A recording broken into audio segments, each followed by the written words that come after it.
So hello people, this is your channel CATV और आज हम पढ़ने वाले हैं, क्विक रिवाइज करने वाले हैं value added statement. I know value added statement जो है बहुत इजी सा चैप्टर है, बट उसमें अगर देखा जाए तो एम्पल ऑफ क्वेश्चंस है। और वैल्यू एडेड स्टेटमेंट में इतना टाइम वैसे भी डिवोट नहीं करना चाहिए। इसमें प्योरली कुछ 3-4 कॉन्सेप्ट है, जिस 3-4 कॉन्सेप्ट पे पूरा चैप्टर ओवर होता है।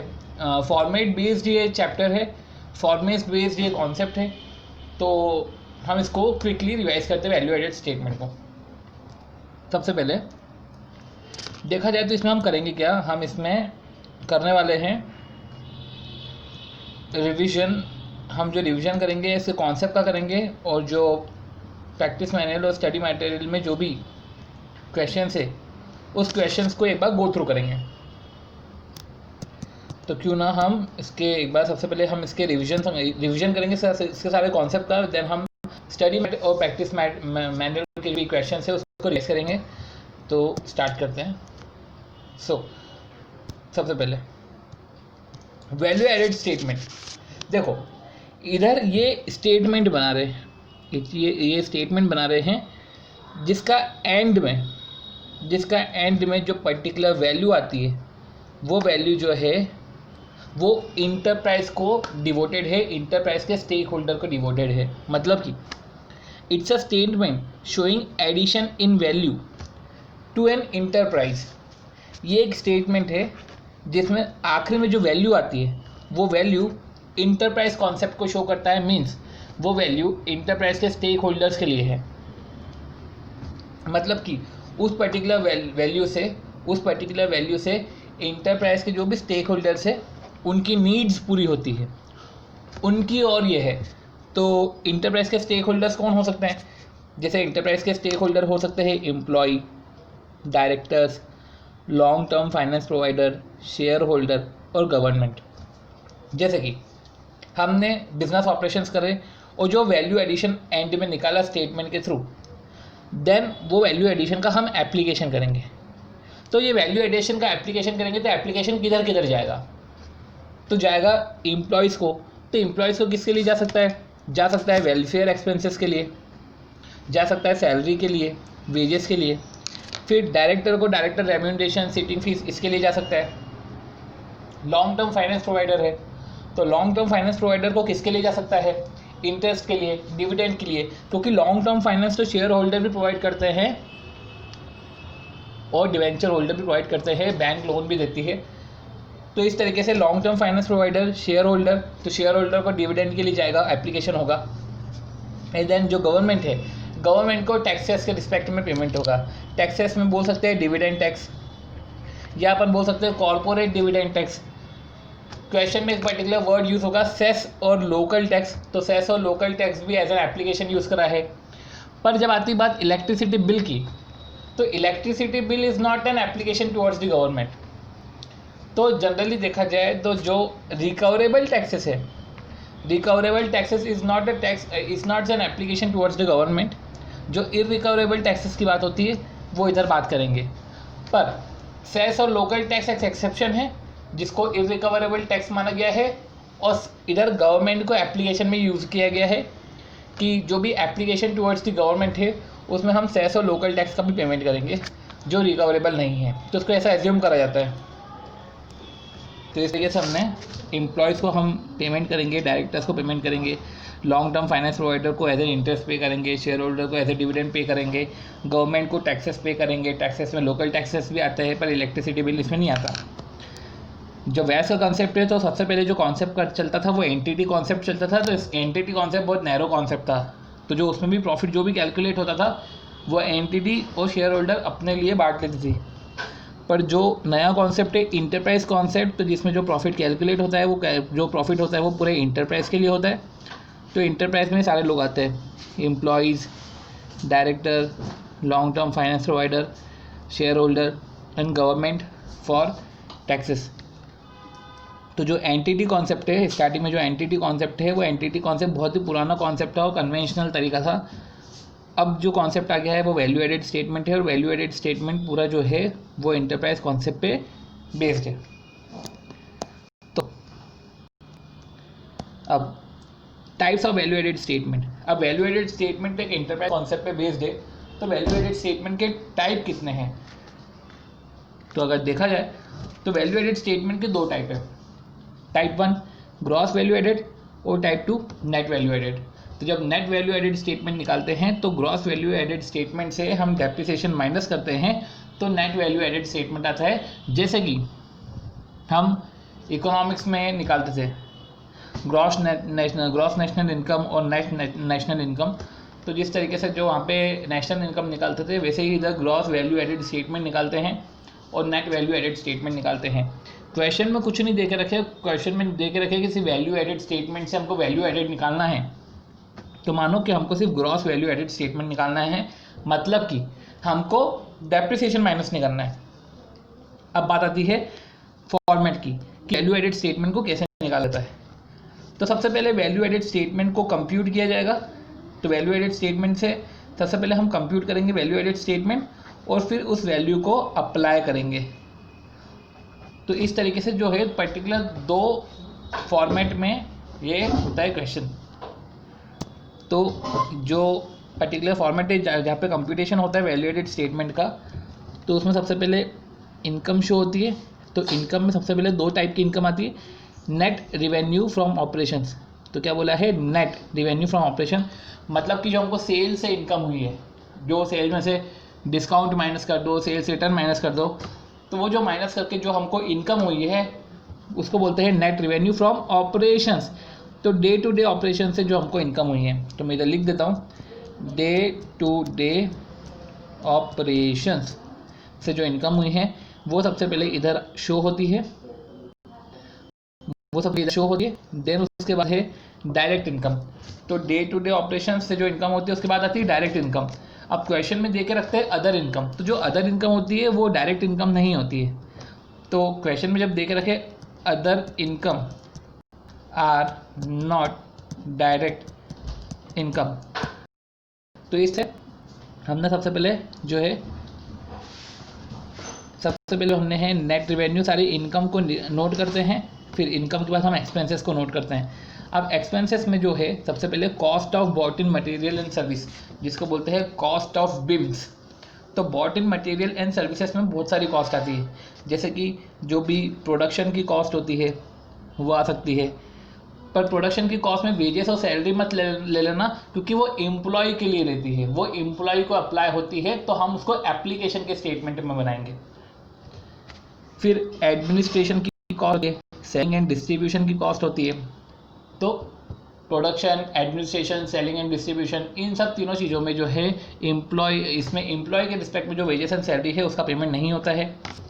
फिर शॉर्ट टर्म फाइनेंस एक्सपेंडिचर, सारे शॉर्ट टर्म फाइनेंस एक्सपेंडिचर का होता है, जैसे वर्किंग कैपिटल फाइनेंस। तो शॉर्ट टर्म फाइनेंस कैपिटल में क्या बोल सकते हैं, temporary source of finance. Temporary source of finance आता है वर्किंग कैपिटल फाइनेंस। तो जो वर्किंग कैपिटल फाइनेंस है या CCOD, तो जो इसका इंटरेस्ट है उसके इंटरेस्ट की बात होती है इधर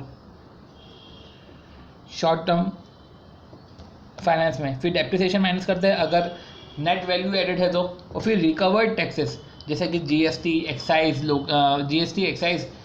और CST, तो ये सब टैक्सेस जो है ये टैक्सेस सारे माइनस होते हैं। पर इसमें ना तो वेजेस एंड सैलरी जाती है, क्योंकि वेजेस एंड सैलरी एप्लीकेशन में शो होगी, और जो cost of bought in material and services है, हमको क्वेश्चन में कभी कभी दिखता है डिक्रीज इन स्टॉक। तो जैसे कि डिक्रीज इन स्टॉक है, वो परचेज देकर रखा है, तो डिक्रीज इन स्टॉक और परचेज दोनों को अगर ऐड करें तो वो रॉ मटेरियल कंज्यूम शो करता है। तो रॉ मटेरियल कंज्यूम भी जो है हम इसको भी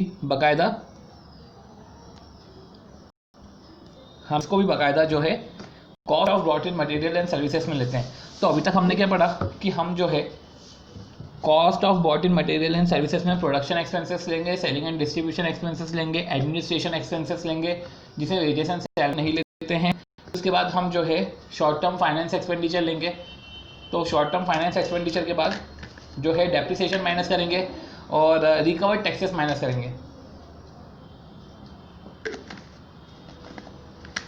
और हाँ, इसके बाद ये सब माइनस करने के बाद जो टोटल आएगा, ये माइनस करने के बाद जो आएगा value addition by trading and manufacturing activity.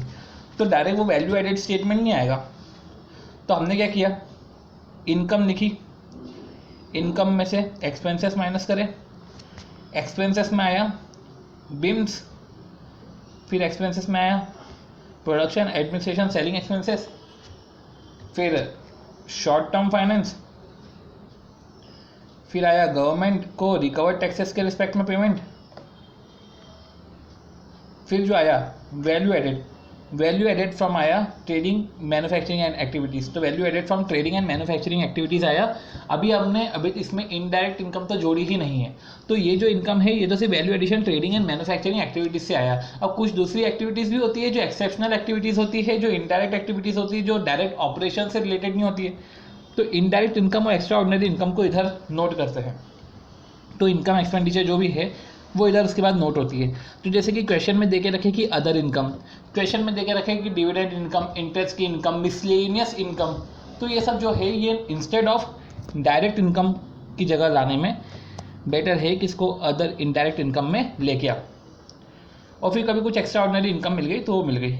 अब ये जो आता है अमाउंट, वो ये ग्रॉस वैल्यू एडेड अमाउंट आता है। अब इस ग्रॉस वैल्यू एडेड का एप्लीकेशन होता है। तो सिंपल सी बात है, अगर हमको चेक करना हो तो हमको दो फॉर्मेट बनाने पड़ते हैं। पहला फॉर्मेट जो होता है वो ग्रॉस वैल्यू एडेड स्टेटमेंट होता है।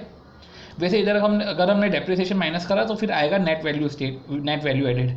तो जो भी है पहला स्टेटमेंट ये बनता है, देन उसका एप्लीकेशन होता है। और एप्लीकेशन फिर एम्प्लॉय को होता है, डायरेक्टर को होता है, गवर्नमेंट को होता है, लॉन्ग टर्म फाइनेंस प्रोवाइडर को होता है, इक्विटी को होता है, एंटिटी को होता है।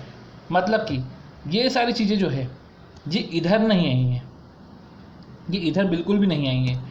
तो जो ग्रॉस वैल्यू एडिशन है, अब इसके बाद इनको ये जो है अप्लाई होता है।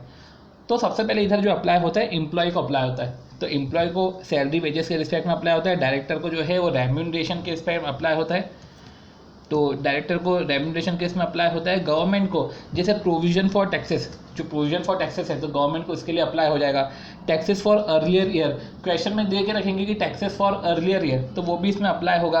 डेफर्ड टैक्स, अब डेफर्ड टैक्स आपकी इच्छा पे, इसको या तो आप इधर अप्लाई कर दो या तो आप इसको एंटिटी कॉन्सेप्ट में ले जाओ और एंटिटी में अप्लाई कर दो। लॉन्ग टर्म फाइनेंस प्रोवाइडर में इंटरेस्ट और डिविडेंड आएगा, इक्विटी प्रेफरेंस शेयर होल्डर को डिविडेंड जाता है, और एंटिटी क्वेश्चन में देकर रखा है एंटिटी मतलब maintenance and expansion of company. तो application towards employ, application towards director, application towards government, application towards long term finance provider, फिर आता है एप्लीकेशन टुवर्ड्स इक्विटी और preference share holder, application towards the entity. तो ऐसा बोला जाता है application towards the maintenance and expansion of company. तो application towards the maintenance and expansion of company, तो वो सब चीज़ें इधर आती है। फिर जो इसका पर्टिकुलर टोटल है, ये टोटल जो है वो ग्रॉस वैल्यू एडेड से मैच होना चाहिए और बाकायदा परसेंटेज फॉर्म में इसको बताना चाहिए। तो परसेंटेज इसका टोटल इधर आखिर में जो परसेंटेज आएगा वो 100% आएगा। फिर कुछ नोट्स हैं समझने के लिए कि पहला नोट है कि profit is calculated as per the entity concept. तो ये गलत है, सॉरी, जो है profit is calculated as per the enterprise concept, क्योंकि ये जो है लार्ज स्कोप इसका। तो इंटरप्राइज कॉन्सेप्ट, तो जो प्रॉफिट है वो कैलकुलेट होता है as per the enterprise concept. फिर बात आती है कि एम्प्लॉयज़ एंड डायरेक्टर में कौन कौन से लोग आते हैं। तो डायरेक्टर तो हमको पता है जो नॉर्मल डायरेक्टर्स है, एम्प्लॉय में सारे एम्प्लॉयज़ आते हैं पर कॉन्ट्रैक्ट लेबर्स नहीं आते हैं। फिर स्टाफ वेलफेयर एक्सपेंसेस, पीएफ का पेमेंट, ईएसआई का पेमेंट, ये सब भी एप्लीकेशन टूवर्ड्स द एम्प्लॉय आता है। तो मैं इधर लिख लेता हूँ, डायरेक्ट बेटर है कि इधर ही लिख लूँ कि salary, wages, staff welfare expenses,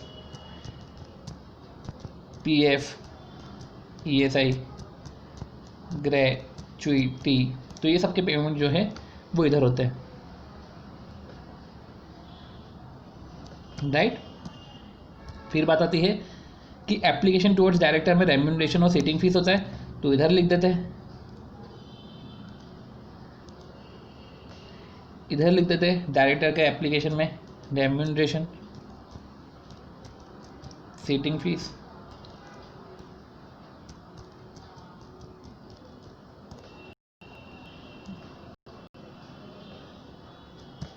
ठीक है, तो ये हो गया। अब however one can make this as a part of statement, however one can make this as a part of statement that is expenses. अब बोल के रखा है कि अगर आपकी इच्छा हो तो आप इसको एक्सपेंसेस के पार्ट में ले जाओ, या आप बोल रहे हैं कि या तो आप इसको कॉस्ट ऑफ बिल्स में ले जाओ, बट ऐसा है कि पीएम में लेकर नहीं गए हैं, तो ये आप ऐसा करो कि नहीं समझो तो ही बेटर है। तो हम तो इसको एप्लीकेशन वाले पोर्शन में ले जाएंगे, एम्प्लॉय के साथ इसको ऐड करेंगे। फिर आता है टैक्सेस में, जो सेस और लोकल टैक्सेस है ये एक्सपेंसेस नहीं मानेंगे, ये ग्रॉस वैल्यू एडेड स्टेटमेंट का पार्ट नहीं होंगे, इसको बाकायदा हम एप्लीकेशन में ले जाएंगे। रिकवर्ड टैक्सेस में excise, VAT, service tax, GST जो है ये रिकवर्ड टैक्सेस है और इसकी बातें होगी। इसका जो पेमेंट है इसको एक्सपेंसेस में ले जाएंगे, पर बाकी जो पेमेंट है उसको जो हम है एप्लीकेशन टुवर्ड्स द गवर्नमेंट में ले जाएंगे, जैसे कि कॉर्पोरेट डिविडेंड टैक्स की बात कर रहे हैं। फिर application towards the entity, application towards the entity में डेफर्ड टैक्स आएगा। आपकी इच्छा डेफर्ड टैक्स को आप अगर application towards the government for taxes में ले जाना है तो आप उधर भी ले जा सकते हो, पर डेफर्ड टैक्सेस को बेटर है कि आप पीएम में जो बोल के रखा है कि पीएम में करके रखा है एंटिटी पे उसको देकर रखा है, एंटिटी के रिस्पेक्ट में एप्लीकेशन टुवर्ड्स द एंटिटी बोला गया है, एप्लीकेशन टुवर्ड्स द गवर्नमेंट नहीं बताया है। पर हाँ वो सजेस्ट करता है कि अगर आपको एप्लीकेशन टुवर्ड्स द गवर्नमेंट करना है तो भी चलेगा। फिर depreciation application towards the entity है। फिर रिटेन प्रॉफिट है और रिजर्व है।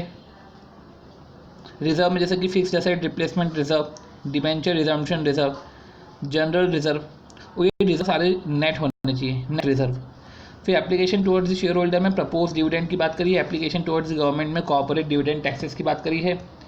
फिर रिकन्सिलेशन स्टेटमेंट होता है, बोला ही जाता है कि आपको ग्रॉस वैल्यू एडेड स्टेटमेंट बनाना है, देन आपको फिर परसेंटेज के हिसाब से अलोकेशन करना है, पर ग्रॉस वैल्यू एडेड स्टेटमेंट का पीबीटी से रिकन्सिलेशन बनाना है।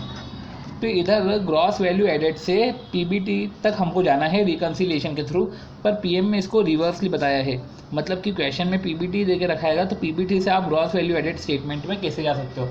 तो सिंपल सी बात है कैसे जा सकते हैं, उसको ईजी तरीके से समझने का ये पॉइंट है कि हम ग्रॉस वैल्यू एडेड में जो एप्लीकेशन करते हैं, ग्रॉस वैल्यू एडेड का एप्लीकेशन होता है।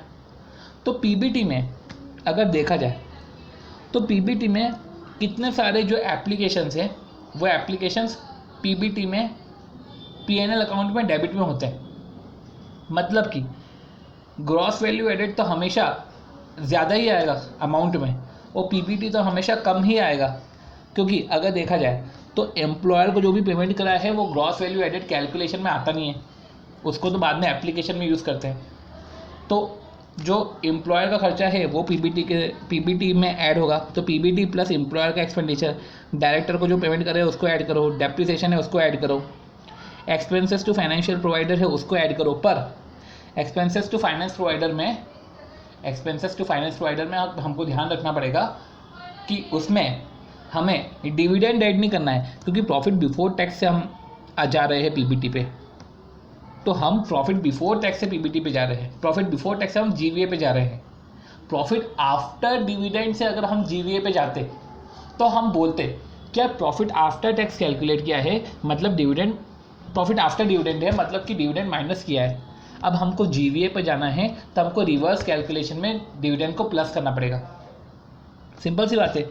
तो हम जब पीबीटी से जीवीए पे जा रहे हैं तो जो खर्चे हमने माइनस करे पीबीटी पर आने के लिए वो ही खर्चे हम ऐड करेंगे। तो एक्सपेंसेस टू फाइनेंस प्रोवाइडर में हमने इंटरेस्ट एक्सपेंडिचर माइनस करा होगा पीबीटी पे आने के लिए, तो हम इंटरेस्ट एक्सपेंडिचर ऐड करेंगे। सेस और लोकल टैक्सेस हमने माइनस करे होंगे तो लोकल टैक्सेस हम ऐड करेंगे, पर कॉर्पोरेट डिविडेंड टैक्स हमने माइनस नहीं किया होगा, क्योंकि प्रॉफिट बिफोर टैक्स में उसके बाद टैक्स का डिडक्शन होता है। तो पीबीटी पर आने के लिए लोकल टैक्सेस माइनस कर सकते हैं, पर हमने कभी कॉर्पोरेट डिविडेंड टैक्स माइनस नहीं किया होगा, इनकम टैक्स माइनस नहीं किया होगा, तो उसको ऐड करने की ज़रूरत नहीं है। तो ये सब चीज़ें ध्यान रखनी पड़ती है। तो पीबीटी में क्या कंसीडर नहीं होता है, देखो प्रॉफिट बिफोर टैक्स में क्या कंसीडर नहीं होता है, इसका मतलब ये है कि प्रॉफिट बिफोर टैक्स के बाद क्या क्या चीज़ें होती। तो प्रॉफिट बिफोर टैक्स के बाद आप करंट टैक्स का पेमेंट करते हो, डेफर्ड टैक्स का पेमेंट करते हो, रिजर्व क्रिएट करते हो, आप रिजर्व सब क्रिएट करते हो, और फिर जो है रिटेन्ड अर्निंग होता है, डिविडेंड बांटते हो, तो ये सब चीज़ें चलती है, ठीक है। फिर कुछ 2 एग्जाम्पल्स है छोटे छोटे, और 2 एग्जाम्पल्स को करने के बाद हम जो है हम क्वेश्चन स्टार्ट करते हैं। पर मुझे लगता है कि ये एग्जाम्पल उस पर्टिकुलर क्वेश्चन के साथ ही हमको करना चाहिए, तो इस तरीके से जो है बेटर अंडरस्टैंडिंग हो जाएगी। तो मैं आपको कॉन्सेप्ट को वापस क्विकली 5 मिनट में बता देता हूँ, और कि हम जो है सबसे पहले ये तो ठीक है, ये तब आपको समझ में आ जाएगा कि इनकी तरफ ही एप्लीकेशन करना है। ये इंटरप्राइज कॉन्सेप्ट पे वर्क करता है। ग्रॉस वैल्यू एडेड स्टेटमेंट एक डिफ़ॉल्ट चलेगा। Format of value added statement में बाकायदा इनकम होती है जो नेट होती है, फिर एक्सपेंसेस होते हैं तो बिम्स वाले एक्सपेंडिचर होते हैं, production, administration, selling, short term service provider, government को रिकवरेबल टैक्सेस का पेमेंट करना, ये सब बात होगी। देन उसके बाद जो है indirect income, extra ordinary income add करना है, तो उसके पहले जो वैल्यू एडिशन आता है वो ट्रेडिंग एंड मैन्युफैक्चरिंग एक्टिविटी से आता है। ठीक है, तो value addition from trading and manufacturing activity से आता है। फिर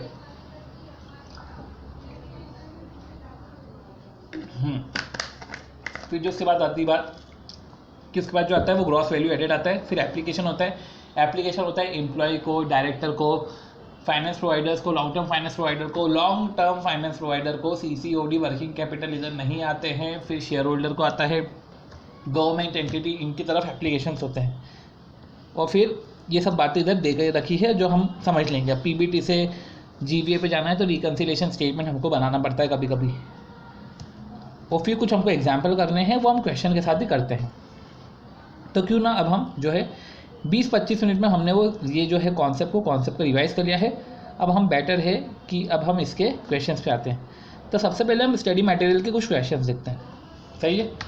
तो बेटर तरीका है इसको सॉल्व करने का कि हम एक फॉर्मेट बना के रखें वैल्यू एडेड स्टेटमेंट का, एक फॉर्मेट बना के रखें हम वैल्यू एडेड स्टेटमेंट का, और एक फॉर्मेट हम बना के रखें जो है एप्लीकेशन का।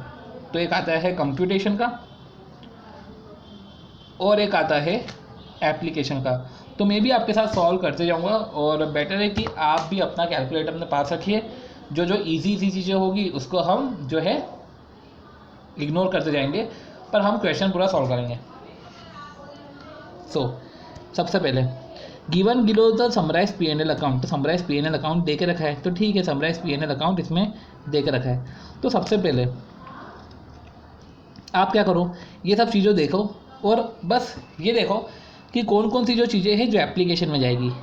तो इंटरेस्ट ऑन 10% डिबेंचर एप्लीकेशन में जाएगा, क्योंकि ऑपरेटिंग कॉस्ट, एक्साइज ड्यूटी तो नहीं जाती क्योंकि वो रिकवरेबल टैक्सेस है। बैंक ओवरड्राफ्ट भी शॉर्ट टर्म फाइनेंस है, ये सब एक्सपेंडिचर में जाएंगे।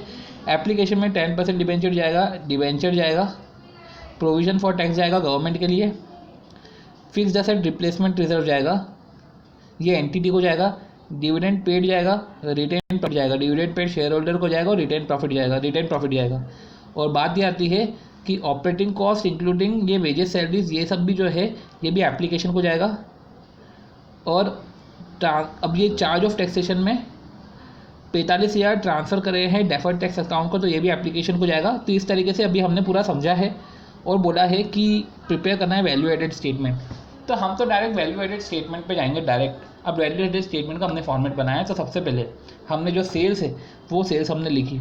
अब सेल्स हमने लिखी तो फर्स्ट पॉइंट में बोल रहा है कि this represent a invoice value of goods. तो ये क्या रिप्रेजेंट कर रहा है, ये रिप्रेजेंट कर रहा है इनवॉइस वैल्यू ऑफ गुड्स। तो ठीक है, आफ्टर डिडक्टिंग डिस्काउंट, तो हमने वैसे भी पढ़ा था after deducting discount return and sales tax. तो ये जो है नेट, हमने जो पढ़ा था, हमने यही पढ़ा था ना, नेट रिवेन्यू। तो इधर लिख देते हैं, तो इधर हम लिख देते हैं कि जो net revenue is sales after deducting tax discount return. Net revenue है इस sales after deducting tax discount and returns. तो अब हमने जो है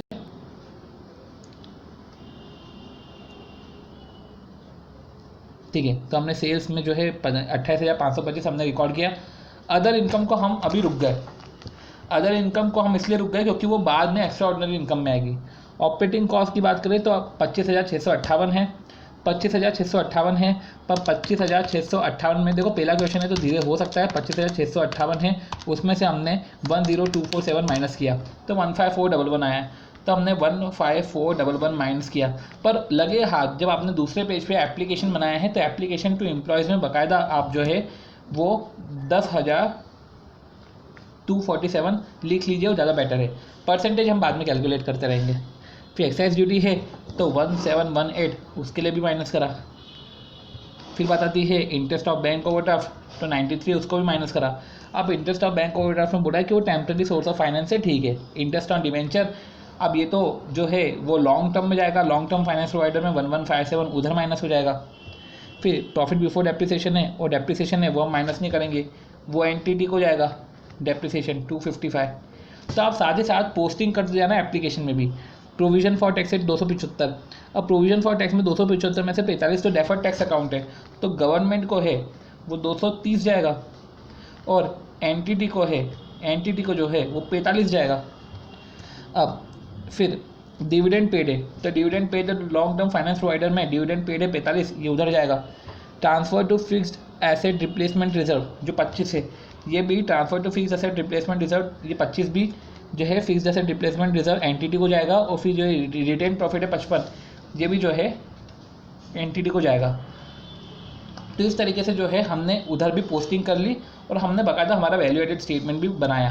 तो अगर देखा जाए तो वैल्यू एडेड स्टेटमेंट में हाँ, अब हमने ये नहीं भूल जाने का अदर इनकम, हम सबको टिक मारते हुए चलेंगे, हमको अदर इनकम नहीं भूलने की, क्योंकि अदर इनकम को हमने बात के लिए रखा था। तो अदर इनकम हो गया 756, तो जनरली अपन भूल जाते हैं, तो ये अदर इनकम नोट करो, ये भूल जाते हैं अपन, ठीक है।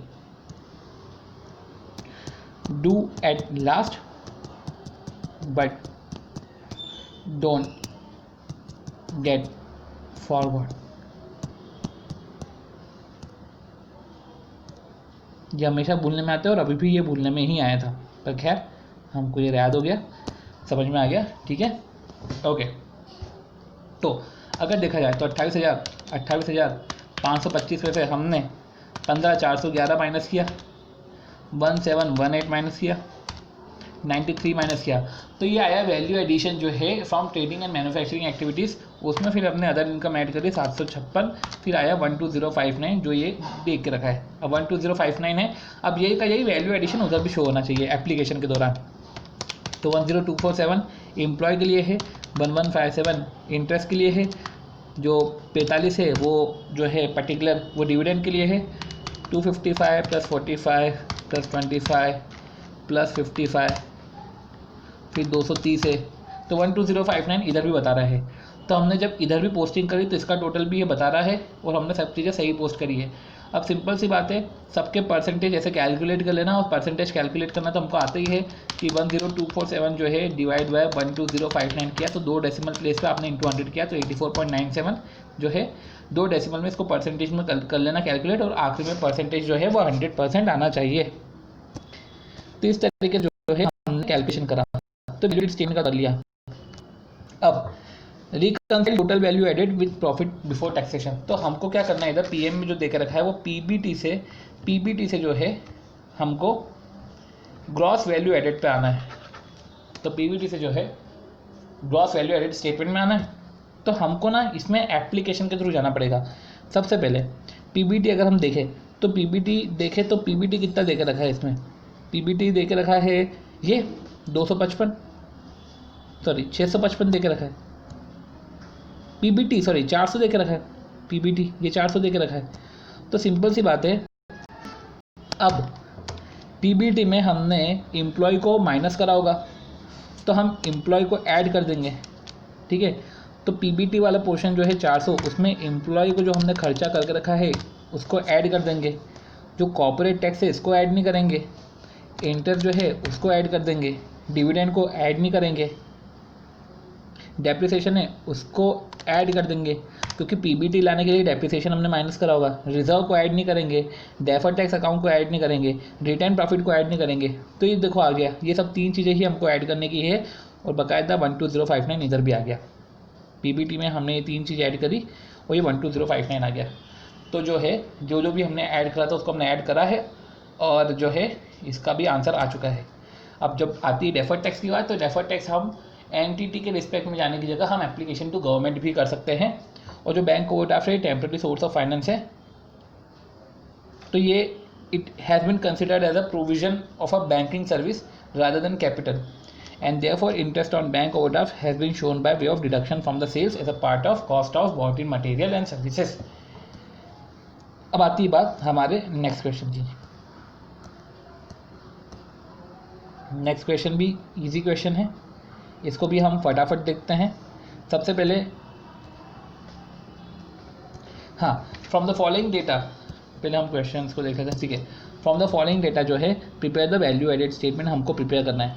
तो सिंपल सी बात है, वैल्यू एडेड स्टेटमेंट में बाकायदा जो है ये पूरा सेल और अदर इनकम दे के रखी है, पर अदर इनकम में हम वापस इधर भी लिख लेते हैं, do at last but don't forget, do तो बार बार लिखेंगे याद हो जाएगा, do at last but don't get forget, right.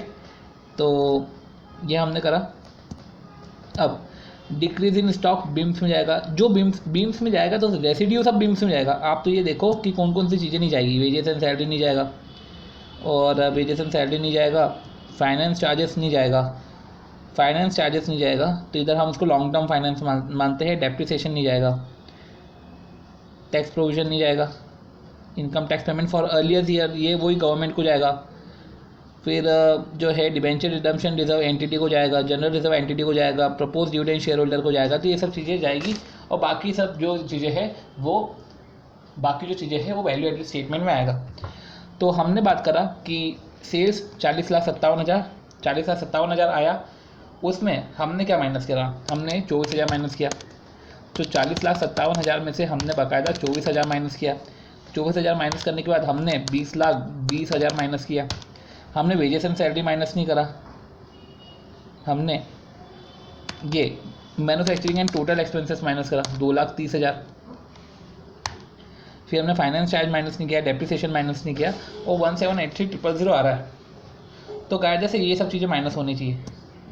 तो 1,783,000, और ये वापस भूलने में आया, और ये वापस गलती करी कि do at last but don't get forget, ये अदर इनकम को वापस मेरी तरफ से ऐड नहीं करा गया है, जल्दी में मैंने वापस इसको ऐड नहीं करा है। तो ये जो पर्टिकुलर चीज़ है, ये सब चीज़ें भी हमको ऐड करनी पड़ेगी, और हमको जो है सॉल्व करते हमें ध्यान देना पड़ेगा, ठीक है। तो जो पर्टिकुलर ये जो आया value addition from trading and manufacturing activities आई, फिर हमने ये जो है अदर इनकम, इस अदर इनकम को भी ऐड करा। तो जो इस तरीके से है, हमने 18,38,000 रुपये हमारा आया, और ये 18,38,000 रुपये आया। अब बात ये आती है कि वेजेस एंड सैलरी ये सब को भी हमको पैरेलली साइड में हमको पोस्ट करना चाहिए, साइड में हमको लिख लेना चाहिए। तो 18,38,000 उधर आ रहा है कि नहीं आ रहा है, हम देख लेते हैं कि ये जो 10,000 है, ये 10,000 है, ये 10 लाख है, ये उधर जाएगा एम्प्लॉयज़ में। फिनेंस चार्जेस है, ये जाएगा लॉन्ग टर्म फाइनेंस प्रोवाइडर में। डेप्रिसिएशन जाएगा एंटिटी वाले कॉन्सेप्ट में। फिर टैक्स प्रोविजन है, ये भी गवर्नमेंट को जाएगा। 3,000 है, ये भी गवर्नमेंट को जाएगा, income tax for earlier year. Debenture redemption reserve जो है वो एंटिटी को जाएगा। द जनरल रिजर्व है वो भी एंटिटी को जाएगा। प्रपोज डिविडेंड है वो शेयर होल्डर को जाएगा। तो ये आया है 18,11,000, पर इधर 18,38,000 है और 18,11,000 है, तो मैं क्या मिस कर गया, ये balance carried to balance sheet, ये 27,000 मैं और माइनस ऐड करता हूँ, ओके ठीक है। तो क्या मैं मिस कर गया, balance carried to balance sheet, मतलब ये जो बैलेंस कैरीड हो रहा है ये तो रिटेन प्रॉफिट है ना कायदे से, तो रिटेन प्रॉफिट है ना, ये तो जाना चाहिए था। तो मतलब कि अगर मैं अपने नोट्स को अमेंड करूँ तो नोट्स में मेरे को लिखना है एप्लीकेशन में कि रिटेन प्रॉफिट में इसको ऐसा भी बोल सकते हैं balance carried to balance sheet. तो रिटेन प्रॉफिट ऑफ करेंट जो अपन बोल सकते हैं retained profit also means balance carried to balance sheet.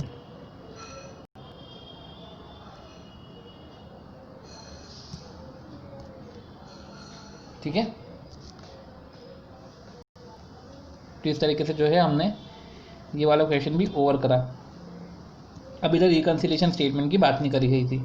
फिर आता है क्वेश्चन नंबर 3, इसमें भी हमको ग्रॉस वैल्यू एडेड स्टेटमेंट को कैलकुलेट करना है और जो है रिकन्सिलेशन भी बनाना है। तो ठीक है, तो इसमें रिकन्सिलिएशन भी हमको बनाना है, जिसको बनाया जाएगा, ठीक है। और इसमें भी सारे एडजस्टमेंट है, वो जो तरीके हैं जो सब दे के रखे हैं, और इसको भी हम सॉल्व करते हैं, ठीक है।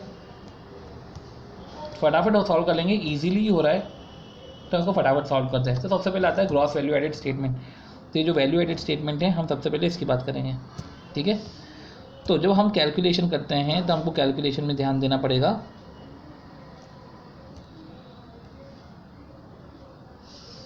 ठीक है। सेल्स अदर इनकम, ये तो इनकम में जाएगा ही जाएगा। अभी हम बात करें प्रोडक्शन एंड ऑपरेशन एक्सपेंडिचर में, हमको याद रखना पड़ेगा 465 में हम ये बोलेंगे कि जो डिक्रीज इन स्टॉक है ये तो आएगा, परचेज भी आएगा, परचेज ऑफ स्टोर्स भी आएगा, पर ये salary, wages and bonus and other benefit नहीं आते, सेस और लोकल टैक्सेस नहीं आते हैं। और सेस और लोकल टैक्सेस नहीं आएगा मतलब ये एक्सेप्शन है, मतलब कि ये गवर्नमेंट को पे होंगे, एप्लीकेशन टू गवर्नमेंट। फिर administration expenses include inter area audit fees 4.8 lakh और salaries and commission to director, ये भी नहीं आएगा। प्रोविजन फॉर टैक्स नहीं आता है, प्रोविजन फॉर डाउटफुल डेब्ट तो आएगा। फिर आती है बात इंटरेस्ट एंड अदर चार्जेस की। तो जब ये बात करते हैं एडमिनिस्ट्रेशन एक्सपेंडिचर की, तो एडमिनिस्ट्रेशन एक्सपेंडिचर अभी अपन ने पढ़ लिया कि जो डायरेक्टर की सैलरी है वो नहीं आएगा। इंटरेस्ट एंड अदर चार्जेस में जो है बाकायदा इंटरेस्ट एंड अदर चार्जेस में वर्किंग कैपिटल जो है वो तो आएगा। फिक्स लोन और डिबेंचर जो है वो लॉन्ग टर्म फाइनेंस प्रोवाइडर है, तो वो उधर एप्लीकेशन में शो होंगे, तो एप्लीकेशन के फॉर्मेट में इसको बाकायदा लिख लीजिएगा। तो अब जब हम कैलकुलेट करते हैं तो हम देखें तो 610 हमने ऐड किया, हमने 25 अभी ऐड नहीं करेंगे, 610 हमने ऐड किया, हमने 610 के बाद क्या हमको 465 पूरा माइनस करना है? नहीं, हमको 465 पूरा माइनस नहीं करना है, हम बाकायदा 112 माइनस करेंगे, हम 185 माइनस करेंगे, हम 22 माइनस करेंगे। तो ये सब चीज़ें हमने माइनस करी। और फिर सेस और सैलरीज नहीं आती है, और 94 जो है हम वो माइनस करेंगे, तो 197 आया। एडमिनिस्ट्रेशन एक्सपेंडिचर क्या है? 19 हम पूरा माइनस करेंगे, हम 19 पूरा माइनस नहीं करेंगे, हम सिर्फ 4.8 लाख ऑडिट फीस का माइनस करेंगे।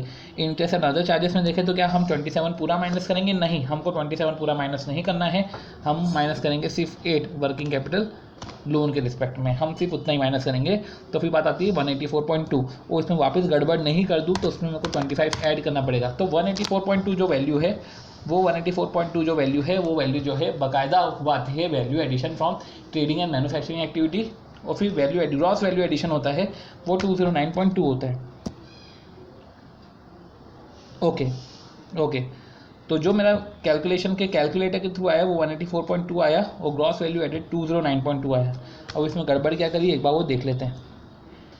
मैंने क्यों माइनस किया था? मैंने 209.2, ठीक है, मैंने 5.2 जो है वो चीज़ माइनस नहीं करी थी डाउटफुल डेप्ट, तो ये भी माइनस होगा डाउटफुल डेप्ट, तो 4.80 माइनस किया और डाउटफुल डेप्ट भी माइनस किया, तो ये भी माइनस किया, तो फिर 204 क्यों आ रहा है?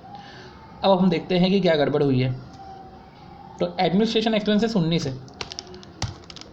है, तो 4.8 प्लस 5.2 प्लस 5। ओके, ये हिडन डिलेमा है। ओके, सबसे पहले हिडन डिलेमा,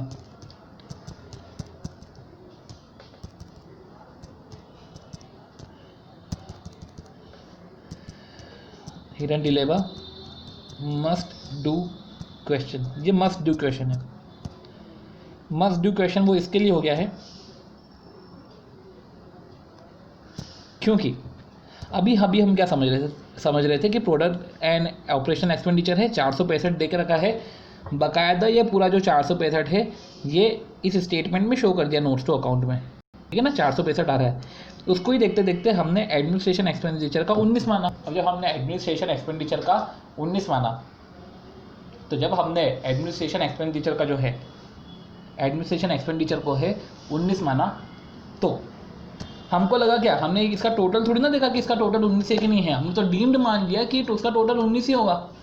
तो लिखना पड़ेगा कि ये जो है total is 15 but not 19, total जो है इसका 15 है 19 नहीं है, तो हमको और 4 माइनस करने पड़ेंगे।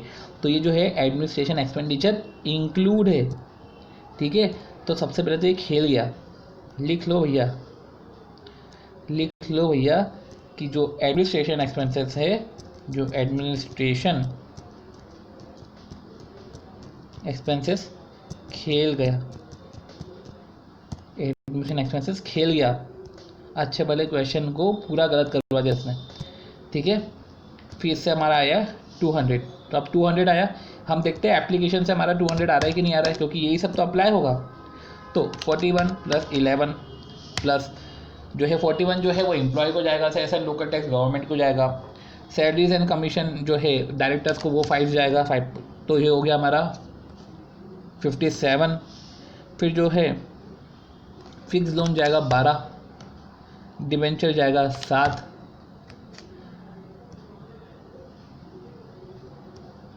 फिर जो है इसमें रिटेन प्रॉफिट की बात नहीं कर रहे हैं, इसमें पर्टिकुलर रिटेन प्रॉफिट की बात नहीं कर रहे हैं। तो 1 मिनट, तो देखो इसमें रिटेन प्रॉफिट की बात नहीं कर रहे हैं, मतलब कि जो सरप्लस है कैरी टू बैलेंस शीट उसकी बात नहीं कर रहे, उसकी बात नहीं कर रहे हैं, राइट। तो जो surplus carry to balance sheet है वो है 176।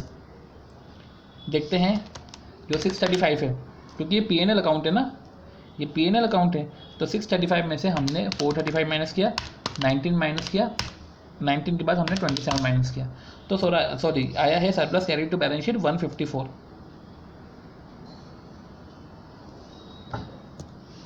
तो surplus carry to balance sheet में जो आया है वो आता है 154। जो surplus carry to balance sheet आता है ये आता है 154, वो जो 154 है इसके थ्रू जो है हमने ख़त्म किया। तो 154 है, ये 154 को अगर हम ऐड करेंगे तो टोटल हमारा 200 आ जाएगा। तो इस तरीके से जो है हमारा एप्लीकेशन, वो एप्लीकेशन भी 200 मैच होता है, और उसका बाकायदा हम वो परसेंटेज वाइज स्पेसिफिक हम परसेंटेज तो निकाल ही लेंगे। अब इसमें जो याद रखने लायक बात थी वो ये थी कि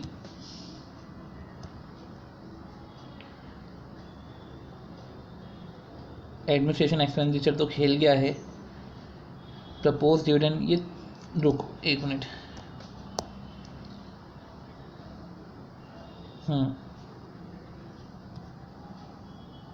ठीक है, okay.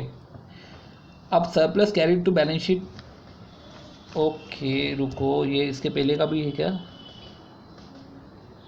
Hidden dilemma must do question है, ये hidden dilemma must do question हो गया। वैल्यू एडेड स्टेटमेंट 200 हो गया, ये भी 200 हो गया। अभी रिटेन प्रॉफिट में 30 - 7 क्यों लिखा है, 30 - 7 हिडन प्रॉफिट में क्यों लिखा है? तो अगर हम देखें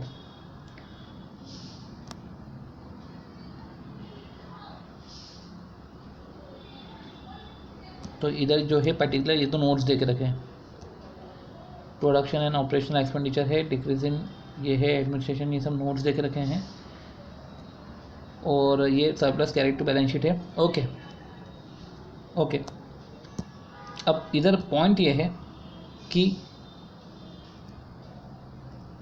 ओके, सो इसको हम वापस कैलकुलेट करते हैं। हमने क्या पढ़ा अभी, हमको ये तो समझ में आ गया कि 200 कैसे आया। हम इसके एप्लीकेशन में वापस हम इसको 200 लाने का ट्राई करते हैं। ट्राई क्या करते हैं, हमने शायद मे भी कुछ मिस्टेक करी होगी। तो जो सैलरी एंड वेजेस है वो एम्प्लॉय को अप्लाई होगा, सेस एंड लोकल टैक्स जो है वो गवर्नमेंट को अप्लाई होगा, सैलरी जो है वो एम्प्लॉय को अप्लाई होगा, फिक्स लोन है 12 अप्लाई होगा, डिबेंचर जो साथ है वो अप्लाई होगा। तो वो जो 76 ऐसे का ऐसे हमको दिख रहा है। पॉइंट ये है कि और क्या अप्लाई होगा, तो 76 में हमने अगर देखे तो 11 सपोज डिविडेंड के, तो ये भी अप्लाई होगा सपोज डिविडेंड की 11, जनरल रिजर्व के 60 ये भी अप्लाई होगा, तो ये भी अप्लाई हुआ। प्रोविजन फॉर टैक्सेस ये जाएगा, प्रोविजन फॉर टैक्सेस जो है गवर्नमेंट को जाएगा, तो जो 16 है ये 16 ये भी अप्लाई हुआ। 163 के बाद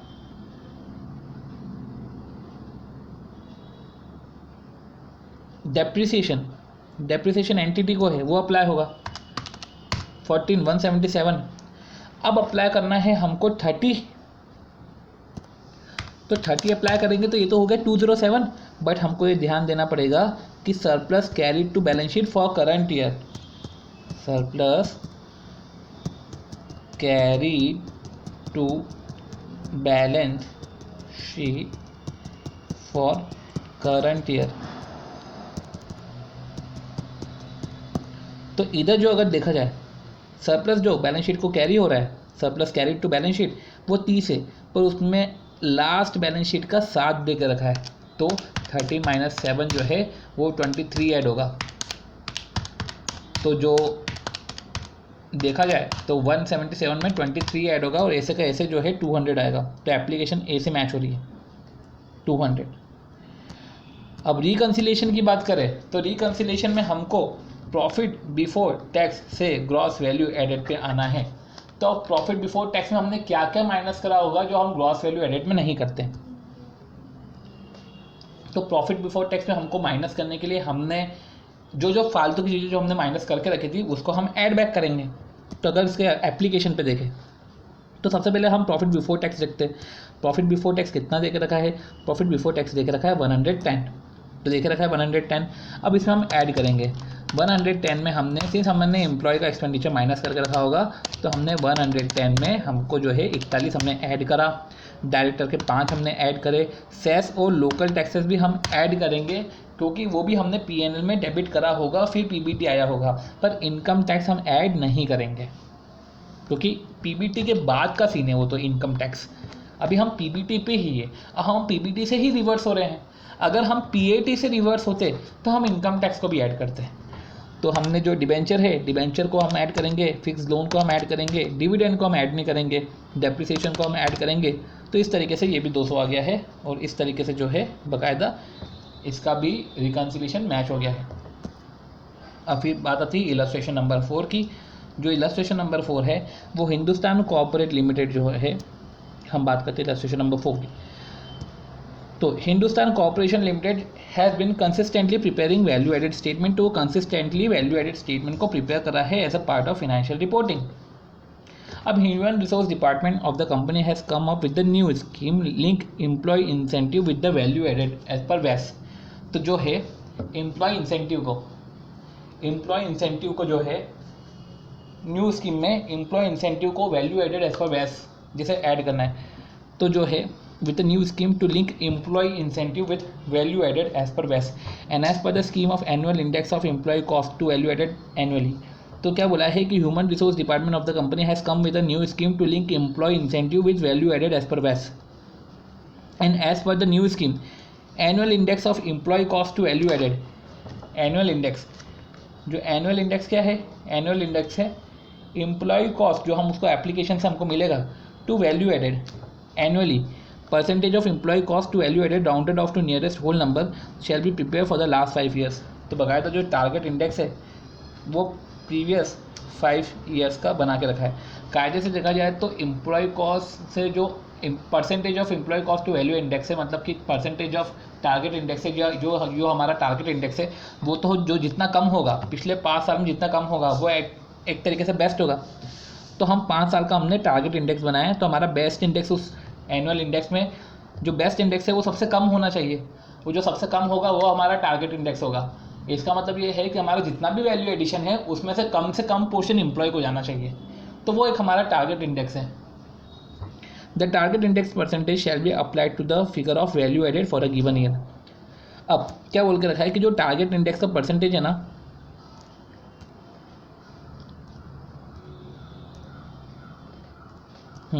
तो जो टारगेट इंडेक्स का परसेंटेज है, जो अभी हमारा टारगेट इंडेक्स का परसेंटेज जो आएगा बेस्ट, वो हम value added for a given year जो है हम से मल्टीप्लाई करेंगे और हम देखेंगे कि हमारा टारगेट एम्प्लॉय कॉस्ट ये होना चाहिए। अगर इससे ज़्यादा हुआ बुरी बात है, कम हुआ तो सेविंग हो गई। फिर हमको अगर सेविंग हुई तो वेरिएबल इंसेंटिव बटेगा 70%, जो है सेविंग का 70% बटेगा।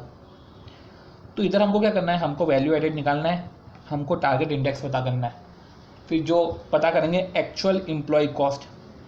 एक्चुअल एम्प्लॉय कॉस्ट हमको पता चल गई, ठीक है। तो सर ये हो गई हमारी टारगेट एम्प्लॉय कॉस्ट। फिर हमारी एक्चुअल एम्प्लॉय कॉस्ट रहेगी, डिफरेंस अगर सेविंग है तो 70% जो है वो गिफ्ट में वेरिएबल इंसेंटिव बटेगा, ठीक है। तो from the given data you are requested to ascertain the eligibility of variable incentive. तो हमको इधर एलिजिबिलिटी निकालनी है वेरियस इंसेंटिव की, ठीक है। वेरिएबल इंसेंटिव की एलिजिबिलिटी निकालनी है कि क्या एलिजिबिलिटी है कि नहीं है। तो सबसे पहले इधर वैल्यू एडिशन देकर रखा है पिछले 5 साल का, हम तो 16-17 का निकाल रहे हैं, इसके 5 साल का पूरा डेटा दे के रखा है और एम्प्लॉय की कॉस्ट दे के रखी है। तो अगर हम देखें तो 520 डिवाइड बाय 1100, तो टारगेट इंडेक्स ऐसा आएगा 47.27। देखते हैं ऐसे ही आ रहा है कि नहीं आ रहा है। हाँ, तो 47.27 आना चाहिए। इधर 47 लिख के रखा है क्योंकि क्या बोल के रखा है इसमें कि percentage of employee cost to value added, जो भी आया percentage rounded off to nearest whole number.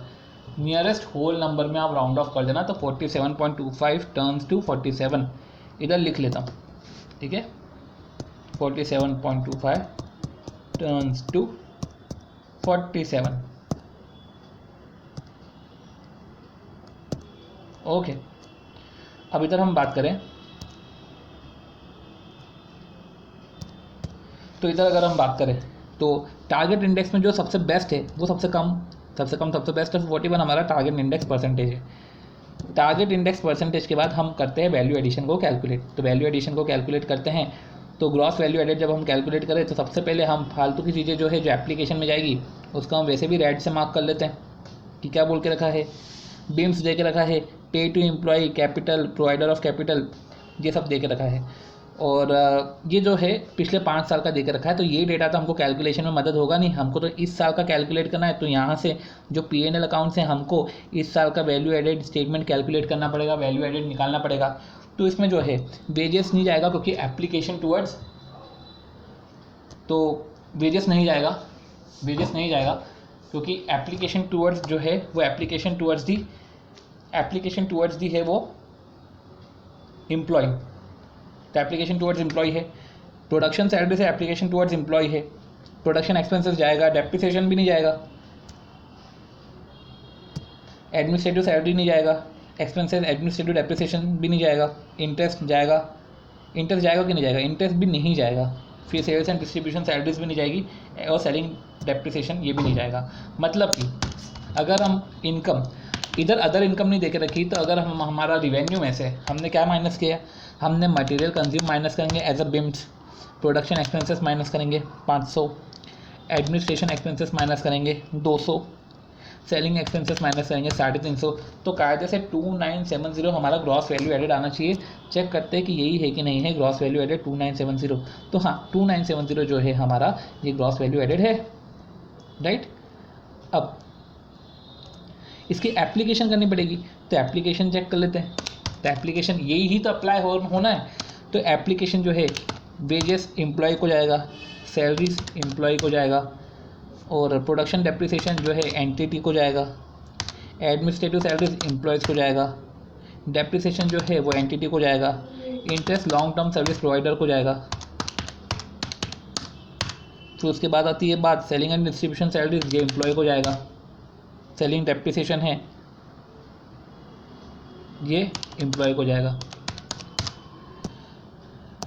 तो ये मैच नहीं हुआ, तो सबसे पहले ट्राई करते हैं कि ये मैच क्यों नहीं हुआ, इधर एप्लीकेशन की बात क्यों नहीं करी। अच्छा, इसने एप्लीकेशन का इधर स्टेटमेंट ही नहीं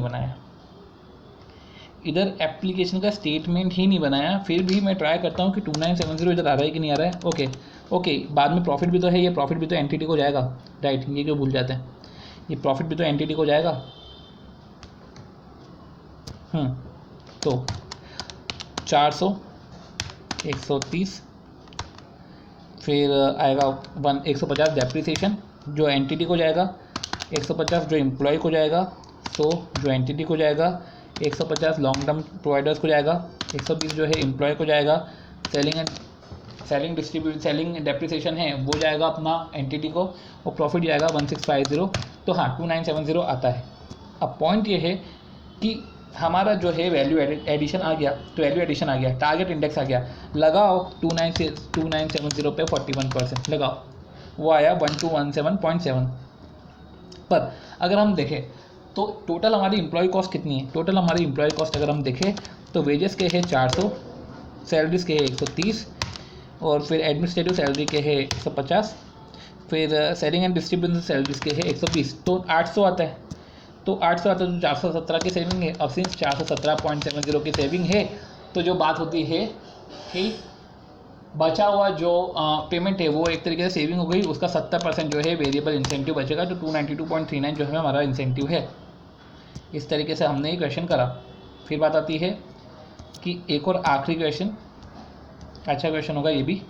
तो सबसे पहले अब है following information provided in respect of Pradeep limited. तो उसमें टर्नओवर जो है नेट इंक्लूडिंग डिस्काउंट वो तो 35, तो 2500 दे के रखा है, ये इंक्लूडिंग डिस्काउंट है।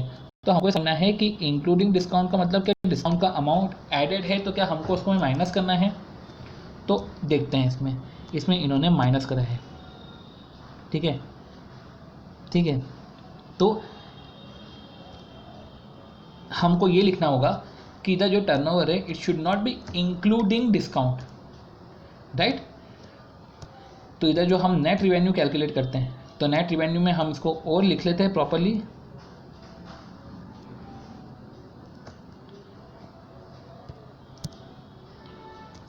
नेट रिवेन्यू मीन्स, हाँ, तो net revenue means turnover, net revenue means क्या word, turnover reducing discount, interest and discount, reducing या अपन बोल सकते हैं reducing, excluding, deducting discount interest and जो है सेल्स रिटर्न, राइट। जब हमने वो लिख लिया तो छोटे से नोट्स जो है वो और अपडेट हो गए, राइट। तो इधर हम वही बात आती है कि इधर कैलकुलेट क्या करना है, हम एक बार देख लेते हैं। Following information, oh shit,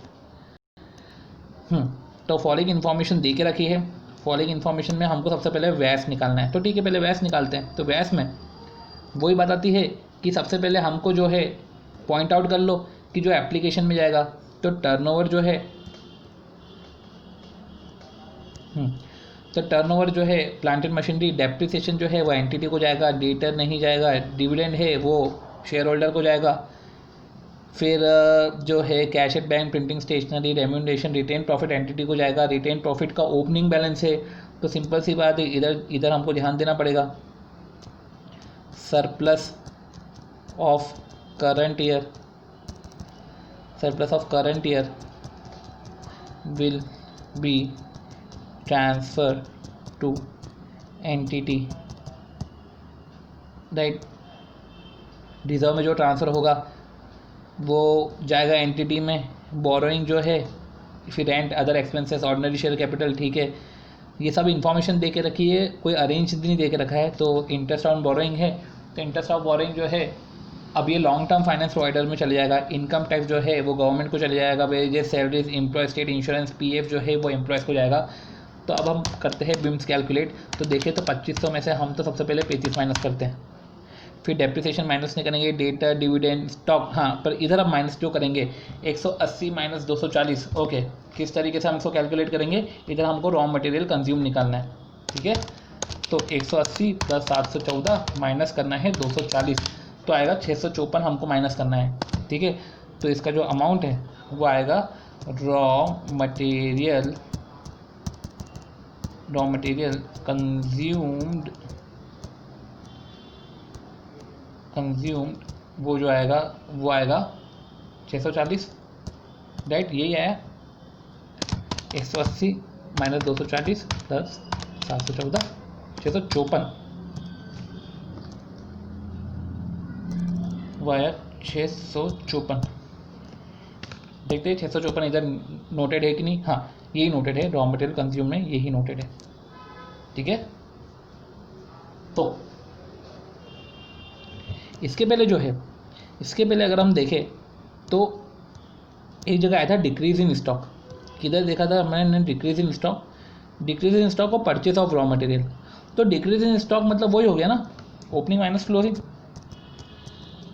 opening minus closing, ये भी डिक्रीज इन स्टॉक है। तो एक तरीके से हम रॉ मटेरियल कंज्यूम निकालेंगे, राइट। तो हमने क्या माइनस किया भैया, 2500 में से हमने माइनस किया सबसे पहले, कुछ भी अभी हमने माइनस नहीं किया, हाँ, पर हमने 35 उसके माइनस करे। फिर हमने रॉ मटेरियल कंज्यूम के 654 हमने माइनस करे, प्रिंटिंग स्टेशनरी के 24 माइनस करे, ऑडिटर रेम्यूनरेशन के 15 माइनस करे, फिर retained profit opening balance transfer to reserve rent paid के 172 माइनस करे, अदर एक्सपेंसेस के 88 माइनस करे, फिर और कुछ भी माइनस नहीं करा तो 1512 आना चाहिए, और ये 1512 आया वैल्यू एडेड स्टेटमेंट, ये 1512 आया। अब एप्लीकेशन ऑफ वैल्यू एडेड की बात करें, तो एप्लीकेशन ऑफ वैल्यू एडेड की बात करें तो 1512 में हम देखते हैं जो एप्लीकेशन है वो भी 1512 से मैच हो रहा है कि नहीं हो रहा है, क्योंकि ये जो 1512 वैल्यू एडिशन है वो इधर ही तो अप्लाई होने वाला है। तो 132 एंटिटी को जाएगा, 85 जो है वो डिविडेंड को जाएगा, सॉरी शेयर होल्डर को जाएगा, 998 445 तो retained profit for the year है, तो 445 है वो हम लेंगे, तो 445 जो है वो एंटिटी को जाएगा, रिजर्व जो है वो एंटिटी को जाएगा, बोरिंग जो है वो प्रोवाइडर ऑफ फाइनेंस को जाएगा, इनकम टैक्स है वो गवर्नमेंट को जाएगा, वेजेस एंड सैलरी जो है वो एंटिटी सॉरी एम्प्लॉय को जाएगा, 32 जो है वो एम्प्लॉय को जाएगा, पीएफ जो है वो एम्प्लॉय को जाएगा, तो 1512 इधर भी आ रहा है, और इससे पर्टिकुलर हम परसेंटेज कैलकुलेट कर लेंगे। अब क्वेश्चन और क्या पूछ रहा है, वैल्यू एडेड पर एम्प्लॉय, तो अगर पर एम्प्लॉय देखें तो 87 एम्प्लॉय है, तो सिंपल सी बात है कि 1512 जो आ रहा है मैन्युफैक्चरिंग एंड ट्रेडिंग एक्टिविटी में, अब यही हमारा ग्रॉस वैल्यू एडेड है, बिकॉज कोई अदर इनकम नहीं देके रखी है, तो 1512 जो है 1512 में से 87 से डिवाइड किया तो 17.38 आ रहा है। फिर एवरेज अर्निंग पर एम्प्लॉय, तो एवरेज अर्निंग पर एम्प्लॉय, तो हमारे जो टोटल एम्प्लॉयज़ हैं इनकी अर्निंग है 410 डिवाइड बाई 87 करना है क्या, तो देखो 4.71 आ गया। फिर सेल्स पर एम्प्लॉय, तो टोटल सेल्स है वो सेल्स है, तो उसमें हम नेट लेंगे, तो नेट ही लिया है 2465, तो ये जो है 2500 में से 35 हटाया, 2465 है डिवाइड बाई 87 किया, तो सेल्स पर एम्प्लॉय आया है। तो इस तरीके से जो है वैल्यू एडेड स्टेटमेंट के सारे स्टडी मटेरियल वाले क्वेश्चन जो है हमारे ओवर होते हैं। अब हम जो है प्रैक्टिस मैनुअल के क्वेश्चंस पे आते हैं। प्रैक्टिस मैनुअल में भी अब देखा जाए तो प्रैक्टिस मैनुअल में भी जो है अराउंड क्वेश्चन है, वो क्वेश्चन से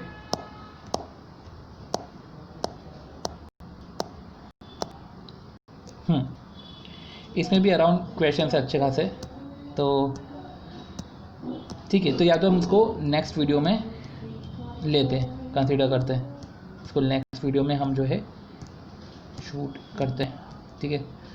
तो जो प्रैक्टिस मैनुअल में उसमें अराउंड देखा जाए तो क्वेश्चन नंबर 2, तो क्वेश्चन नंबर 2 से लेकर कितने क्वेश्चन हैं, क्वेश्चन नंबर 2 से लेकर जो है अराउंड इसमें क्वेश्चन नंबर 2 से लेकर क्वेश्चन नंबर 10 8 क्वेश्चन है,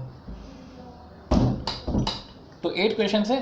तो ट्राई करते हैं कि चलो हम इसको इसी जो है वीडियो में ही ख़त्म करने का ट्राई करते हैं। 8 क्वेश्चन ही है, कुछ इतना खास हार्ड एंड फास्ट नहीं है चीज़ें, ओके। क्योंकि इससे पहले अगर हम दिमाग लगाने जाएं नेक्स्ट वीडियो पे जंप करने का, तो हम जंप ही कर जाएंगे, तो बेटर है कि इतना थॉट ही नहीं लाते हैं, ट्राई करते हैं इसको इधर ही ख़त्म करने का। सबसे पहले अब फॉलोइंग द P&L अकाउंट, ठीक है, तो following the P&L account of Kalyani limited जो है, ओके, ये जो कलर यूज़ कर लिया, तो following the P&L account Kalyani limited का है, ग्रॉस वैल्यू एडेड स्टेटमेंट हमको बनाना है और रिकन्सिलिएशन भी बनाना है। तो ग्रॉस वैल्यू एडेड हमको बनाना है और हमको रिकन्सिलिएशन भी बनाना है, ठीक है। तो सबसे पहले ग्रॉस वैल्यू एडेड भी बनाना है और रिकन्सिलिएशन भी बनाना है। तो अब GVA हमने कैलकुलेट करा, तो GVA हम बनाते हैं तो उसमें हम सेल्स लेंगे, तो हम क्या क्या नहीं लेंगे सबसे पहले वही डिसाइड कर लेते हैं ना यार, इतनी मगजमारी करने से तो बेटर ही है। तो प्रोडक्शन एंड ऑपरेशनल एक्सपेंडिचर जो 1 है उसमें decrease in stock, consumption of raw material, consumption of stores, salary, wages, bonus and other benefit, cess and local taxes, तो ये तो पर्टिकुलर हम चीज़ कर चुके हैं ना, ये पर्टिकुलर क्वेश्चन तो हम कर चुके हैं। इसमें भी डिक्रीज इन स्टॉक, फिर एडमिनिस्ट्रेशन एक्सपेंसेस में salaries and commission, okay, fix loan, debenture, as it is question है ये एज इट इज़ क्वेश्चन है। हम देखते हैं कि हमने स्टडी मटेरियल का कौन सा क्वेश्चन करा है इसी बेसिस पे, तो हम इसको नहीं करते हैं, ओके ओके। तो same to same study mat का इलस्ट्रेशन नंबर 3 है, तो लिख देते हैं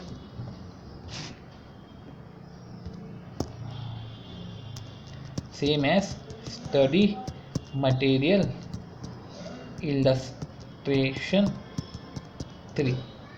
तो इससे पूरा का पूरा डिट्टो कॉपी है।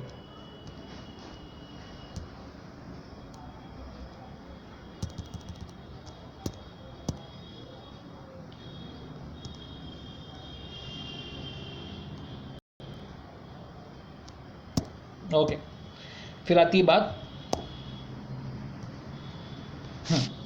अब इधर अगर हम क्वेश्चन देखा जाए, ये ट्राई करते देखते हैं कि ये भी सेम ही है कि नहीं है। तो P&L अकाउंट है, ग्रॉस वैल्यू एडेड निकालना है और रिकन्सिलिएशन कैलकुलेट करना है। Sales, other income, production expenditure, operation expenditure, administration expenses, factory interest charges, depreciation, ये सब चीज़ें दे के रखी है। Balance as per last balance sheet दे के रखा है। फिक्स्ड एसेट रिप्लेसमेंट रिजर्व दे के रखा है। डिविडेंड पेड दे के रखा है। ओके, ये क्वेश्चन अच्छा है, ये क्वेश्चन अच्छा है, इसको करते हैं। जीएसटी अमाउंट वाला क्वेश्चन है, उसके बाद वाला भी जीएसटी अमाउंट वाला क्वेश्चन है, राइट। ये दोनों क्वेश्चन ये अच्छे क्वेश्चन है। फिर स्टाफ वेलफेयर, डायरेक्टर रेम्यूनरेशन, ये क्वेश्चन अच्छे हैं। तो अब हम स्टार्ट करते हैं क्वेश्चन नंबर 3। तो हमको इधर क्या कैलकुलेट करना है, हमको जो है P&L अकाउंट दे के रखा है, हमको ग्रॉस वैल्यू एडेड निकालना है। तो क्वेश्चन में ही बोल के रखा है ग्रॉस वैल्यू एडेड, और फिर हमको रिकन्सिलिएशन स्टेटमेंट कैलकुलेट करना है। तो सबसे पहले हम ग्रॉस वैल्यू एडेड निकालते हैं। तो हमको ये ध्यान देना पड़ेगा सबसे पहले कि जो है एप्लीकेशन में क्या क्या चीज़ें जाएगी। तो प्रोडक्शन एंड ऑपरेशन एक्सपेंडिचर देखें तो इधर एप्लीकेशन में क्या जाएगा, consumption of raw material, consumption of store, local taxes जाएगा एप्लीकेशन में, application to government, salaries and administration, salaries to administration staff जो है वो जाएगा बाकायदा, और वो जाएगा एम्प्लॉयज़ को। अदर मैन्युफैक्चरिंग एक्सपेंसेस आता है। फिर administration expense include salary and commission to director, वो भी एम्प्लॉयज़ एंड डायरेक्टर को अप्लाई होगा। बैंक ओवरड्राफ्ट, फिक्स लोन जो है long term service finance provider को जाएगा। और जो जीएसटी अमाउंट है, अब ये जो जीएसटी अमाउंट है, ये जीएसटी अमाउंट हमारा है एक्सपेंडिचर, जीएसटी अमाउंट हमारा है एक्सपेंडिचर, जो जीएसटी अमाउंट है पर्टिकुलर वो तो हमारा है एक्सपेंडिचर। तो ये तो वैसे भी एप्लीकेशन में नहीं जाएगा। तो हमको ये नोट करना है कि जो इंटरेस्ट एंड अदर चार्जेस है, इंटरेस्ट एंड अदर चार्जेस है, इसमें 624 दे के रखा है। और जो इसका टोटल कंपोनेंट है 109, 51, 20, 180 है। तो क्या जीएसटी जो है 624 माइनस 180 होगा क्या? नहीं। तो 624 माइनस 180 इसलिए नहीं होगा क्योंकि इसमें ये भी दे के रखा है इंटरेस्ट एंड अदर चार्जेस। जब अदर चार्जेस की बात करी है तो इसमें जीएसटी अमाउंट भी आ रहा है और अदर चार्जेस भी आ रहा है, राइट। तो हमको ये देखना है कि जीएसटी अमाउंट क्या होगा और अदर चार्जेस क्या होगा। और क्वेश्चन में जीएसटी के बारे में इंफॉर्मेशन दे के रखिए कि GST amount to 1/10 of total value added by manufacturing and trading activities. तो जो मैन्युफैक्चरिंग एंड ट्रेडिंग एक्टिविटीज़ से जो टोटल वैल्यू एडिशन आता है, मतलब कि इसमें हमने अदर इनकम को नहीं जोड़ा है, तो उससे जो वैल्यू एडिशन आता है उसका 1/10 है जीएसटी। और जो total value added from manufacturing and trading activity है उसमें से तो जीएसटी भी माइनस होगा और अदर चार्जेस भी माइनस होगा, तो उसकी वैल्यू का 1/10 है जीएसटी। तो है उस तो बेटर है कि इसके पहले हम पर्टिकुलर कुछ एक छोटे छोटे क्वेश्चंस करते हैं। जैसे कि अब देखा जाए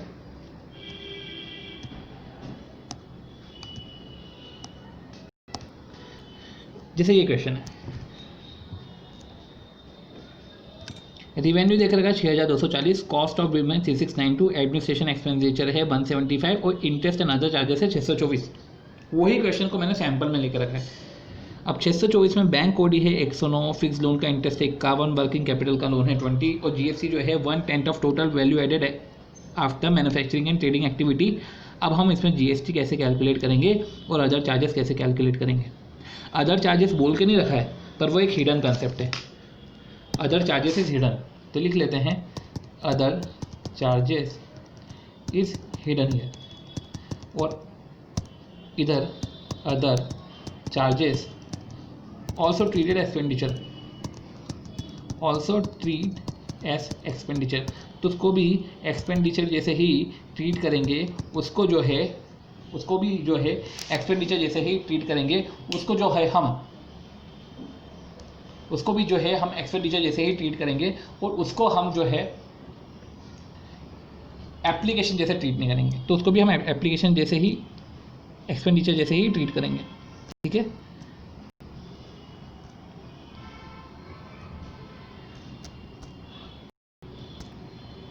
ओके, तो सबसे पहले बात करें तो 6240, तो 6240 में से हमने माइनस करा बीम्स 3692, हमने माइनस करा एडमिनिस्ट्रेशन एक्सपेंडिचर 175 माइनस किया, हमने 624 माइनस करने की जगह हमने 109 माइनस किया, हमने 51 माइनस किया और हमने जो 20 माइनस किया, तो जो हमारा आया 2193।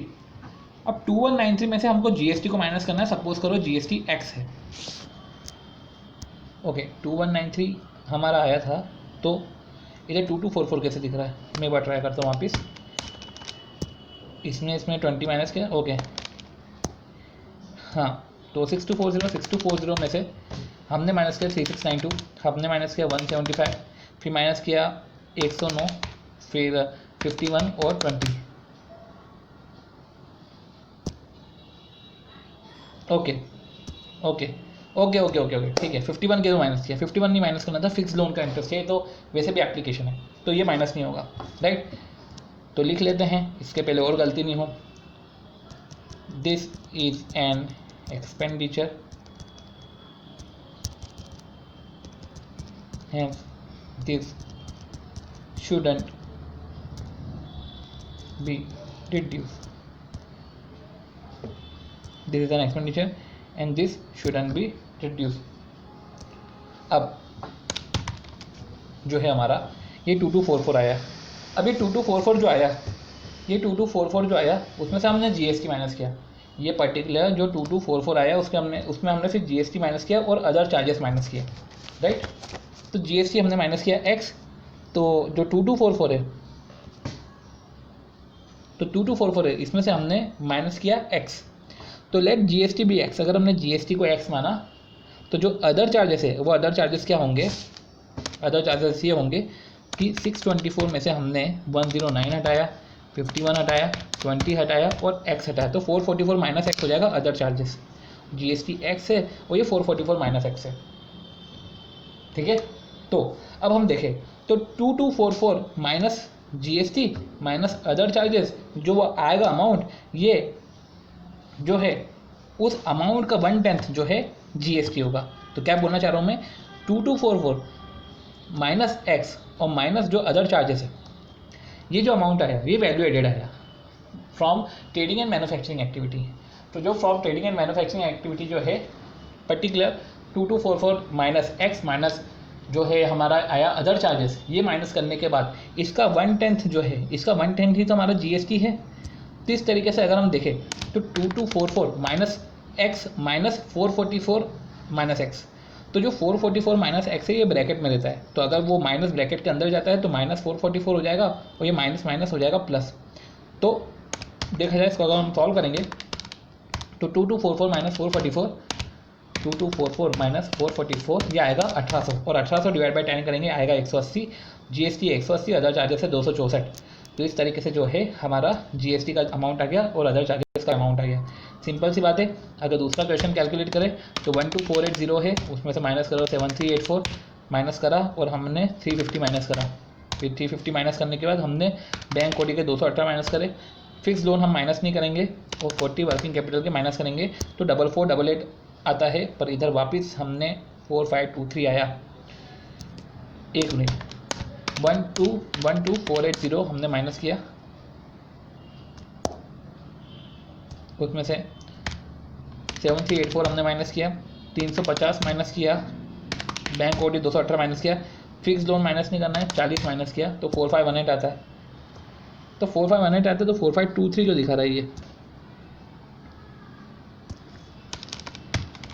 एक मिनट, 12480 माइनस 7384, ये तो 75 लिखा गया, 7384 माइनस 350 माइनस 218 माइनस 40,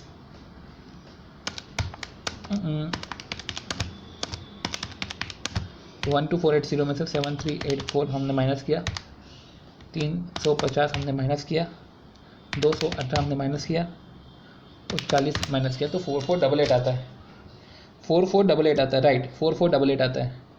ये नीचे मैंने इसको ठीक कर दिया है पर ये इधर गड़बड़ थी तो मैं इसको फिल कर देता हूँ, फिल विद कलर वाइट, जो वाइट कलर से फिल कर रहा हूँ तो मैं इसको पूरी, नहीं सॉरी ये थिकनेस क्या है, इसको मैं पूरा 100% इधर कर लेता हूँ, ठीक है। तो छोटा करो, ठीक है, ओके।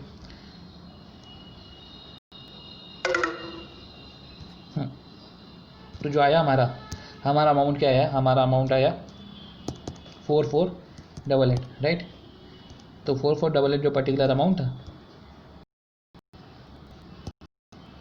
ये 4488 जो है पर्टिकुलर अमाउंट, हमने वो अमाउंट जो है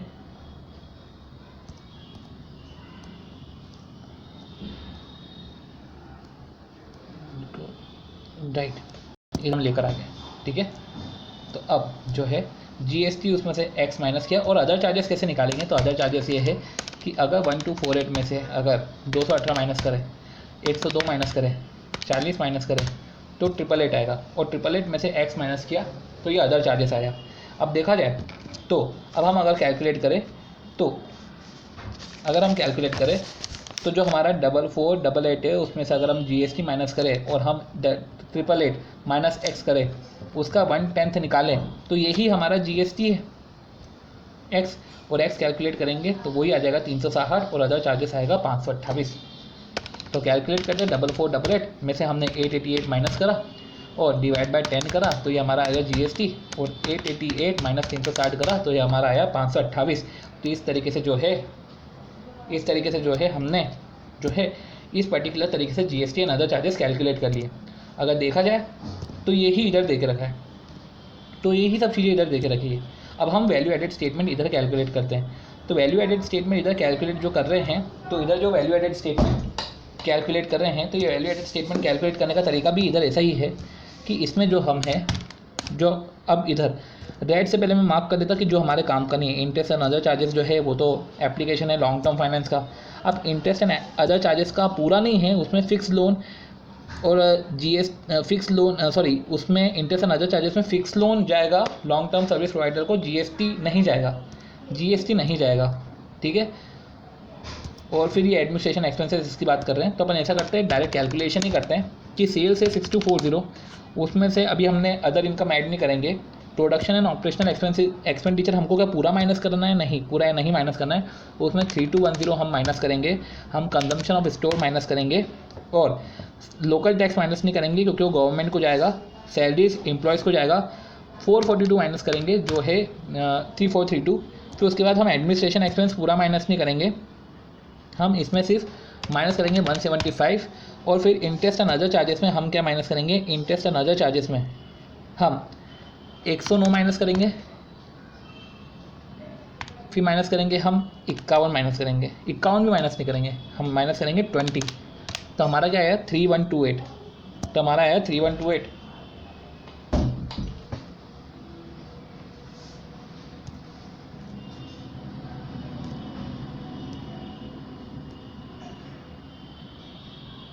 तो हमारा आया अमाउंट 3128। तो अगर इधर हम देखें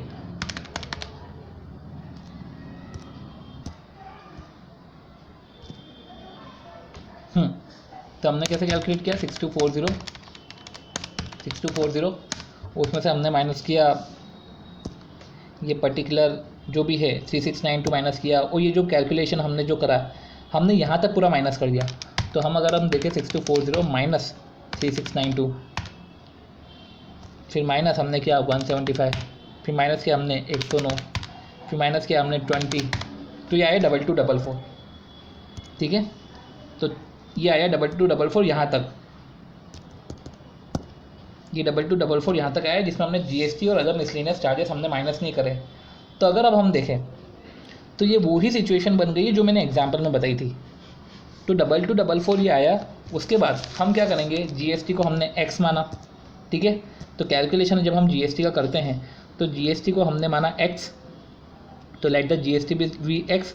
अब जब जीएसटी एक्स है, सिंपल सी बात है, अगर जीएसटी एक्स है तो miscellaneous and other charges 444 minus x हो जाएंगे। वो ऐसा होगा क्योंकि इधर देखा जाए तो इंटरेस्ट एंड अदर चार्जेस में 624 था, जो हमारे पिछले एग्जाम्पल में भी था, उसमें से 109 माइनस किया, 51 माइनस किया। 51 में इसलिए माइनस करेंगे क्योंकि हमको बैलेंसिंग फिगर निकालना है। -20 माइनस किया तो इधर आया 444, और 444 में से एक्स माइनस किया तो miscellaneous and other charges 444 minus हो गए।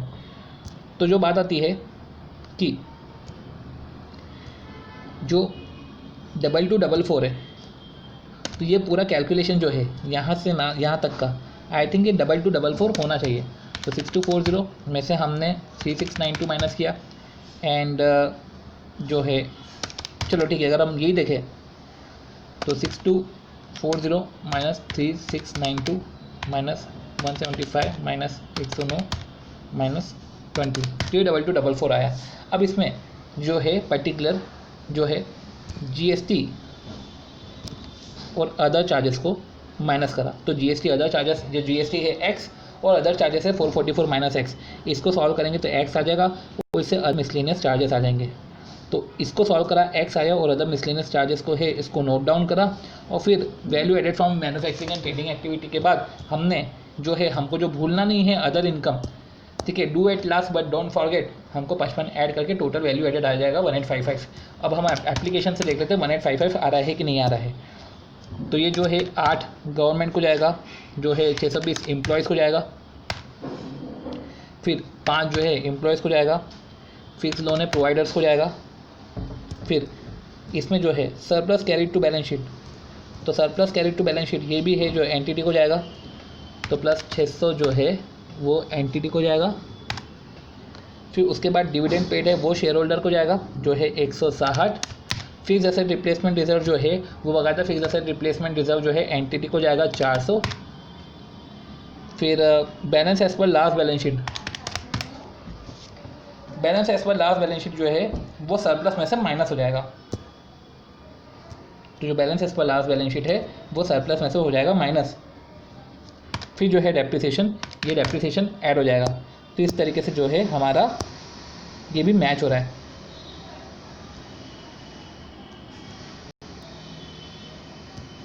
तो इस तरीके से अगर हम देखा जाए तो हमने पूरा का पूरा कैलकुलेशन कर लिया है। और जो प्रोविज़न फॉर टैक्स है, प्रोविज़न फॉर टैक्स जो 55 है वो प्रोविज़न फॉर टैक्स जाएगा गवर्नमेंट को फॉर टैक्सेस। तो इस तरीके से 1855 है जो हमारा 1855 जैसे पूरा मैच हो गया है। और इस तरीके से हमने जो है एप्लीकेशन को ग्रॉस वैल्यू एडेड से मैच कर लिया है। अब रिकन्सिलेशन इसमें बनाया है कि नहीं बनाया है, अगर रिकन्सिलेशन बनाया है तो ये और एक बड़ा क्वेश्चन हो जाएगा जो अराउंड आ सकता है 8 नंबर का। तो अगर देखा जाए तो उन्होंने रिकन्सिलेशन बनाया है, रिकन्सिलेशन में हमको पीबीटी से चलना पड़ेगा। तो इधर पीबीटी क्या है, तो अगर हम पीबीटी ढूंढे इस क्वेश्चन में तो इधर पीबीटी है 1155। अगर हम देखें 1155 तो 1155 में जब हम एप्लीकेशन में ध्यान देते हैं कि एप्लीकेशन में जो है पीबीटी लाने के लिए 620 माइनस करा होगा, तो इधर तो हम 620 ऐड कर देंगे और हमको लाना है 1855।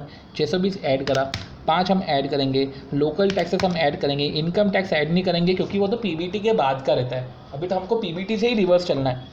फिर हम जो है interest on fixed loan 51 add कर देंगे, डेप्रिसिएशन है 16 वो ऐड कर देंगे, रिजर्व में नहीं जाएगा कुछ भी चीज़ें। और रिटेन प्रॉफिट में 600 में से 60 माइनस किया क्योंकि वो पिछले साल का रिजर्व था, तो reserve retain profit current year का लेते हैं तो वो भी माइनस नहीं होगा, तो ऐसे 1855 आ रहा है। और इस तरीके से रिकन्सिलेशन भी हमारा जो है ओवर होता है। फिर वर्किंग नोट जो कैलकुलेशन था वो तो था ही था। फिर ये जो क्वेश्चन नंबर 4 है, क्वेश्चन नंबर 4 में भी ग्रॉस वैल्यू एडेड स्टेटमेंट और रिकन्सिलेशन बनाना है और इसमें भी वही सब चीज़ें दे के रखी है, वही सब चीज़ें दे के रखी क्योंकि इसमें भी जो कैलकुलेशन है वो कैलकुलेशन जो है वो कैलकुलेशन में जीएसटी इंक्लूड, जीएसटी वाला पोर्शन आया कि नहीं आया नोट में, इसमें नहीं आया, वो शायद क्वेश्चन नंबर 5 में, वो शायद क्वेश्चन नंबर 5 में वैसा का वैसे ही क्वेश्चन नंबर 5 है, देखते हैं। तो क्वेश्चन नंबर 4 भी इजी क्वेश्चन है, ग्रॉस वैल्यू एडेड स्टेटमेंट है जो है रेड तरीके से, रेड में हमने जो है पर्टिकुलर सब मार्क करके रखा हुआ है कि जो एप्लीकेशन है। तो अगर हम देखें ग्रॉस वैल्यू एडेड स्टेटमेंट हम देखें कैलकुलेट करें तो सेल्स नेट रिटर्न 1527956, उसमें से डिविडेंड और इंटरेस्ट और जो मिसलेनियस इनकम है, ये जो इनकम है ये जाएगा उधर इनडायरेक्ट इनकम में, ये इनडायरेक्ट इनकम में जाएगा। तो ये value added from trading and manufacturing activities में नहीं आएगा, ठीक है ना। तो ये सब इनडायरेक्ट इनकम में जाएगा, राइट। तो ये जो 1527956 है उसमें फिर हमने क्या माइनस किया, हमने माइनस किया डिक्रीज इन इन्वेंट्री 26054, हमने माइनस किया consumption of raw material, cost of प्रीम्स जो रहता है 740,821, और फिर पावर एंड लाइटिंग का 12030 ये माइनस किया। जीएसटी हमने 14540 माइनस किया, अदर मैन्युफैक्चरिंग एक्सपेंसेस 32565 माइनस किया, अदर एडमिनिस्ट्रेटिव एक्सपेंसेस इधर 32640 माइनस किया, बैंक बैंक ओवरड्राफ्ट है कि bank overdraft short term finance है, तो वो 100 इधर माइनस किया, फिर डेप्रिसिएशन माइनस नहीं करेंगे, तो इस तरीके से 662,906 आ रहा है पर। ओके ओके ओके, इधर क्या गड़बड़ हो गई, ध्यान देते हैं। 1527956 जो था वो तो हमने लिया ही लिया, अब इसके साथ हम माइनस क्या करेंगे, 26054 हमने माइनस किया consumption of raw material. Okay okay okay,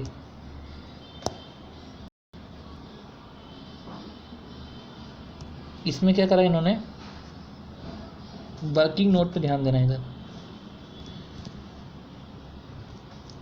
working note पे ध्यान देना है। 934010 का वर्किंग नोट कैसे बनाया इन्होंने, समझते हैं। 934010 कैसे आया, देखा जाए तो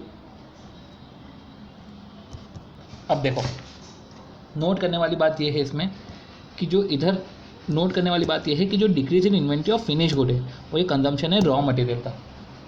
अगर क्वेश्चन में दे के रखते decrease in inventory of raw material, तो फिर जो है हम इसको इग्नोर करते हैं, then it should be ignored। तो फिर हम इसको जो है बाकायदा इग्नोर कर देते हैं, क्योंकि कंजम्पशन पहले ही देके रखा है। और जब हम decrease in inventory of raw material करते हैं तो हम इसमें परचेज ऑफ रॉ मटेरियल को ऐड करते हैं, फिर उसके बाद जो है हम रॉ मटेरियल कंजम्पशन निकालते हैं।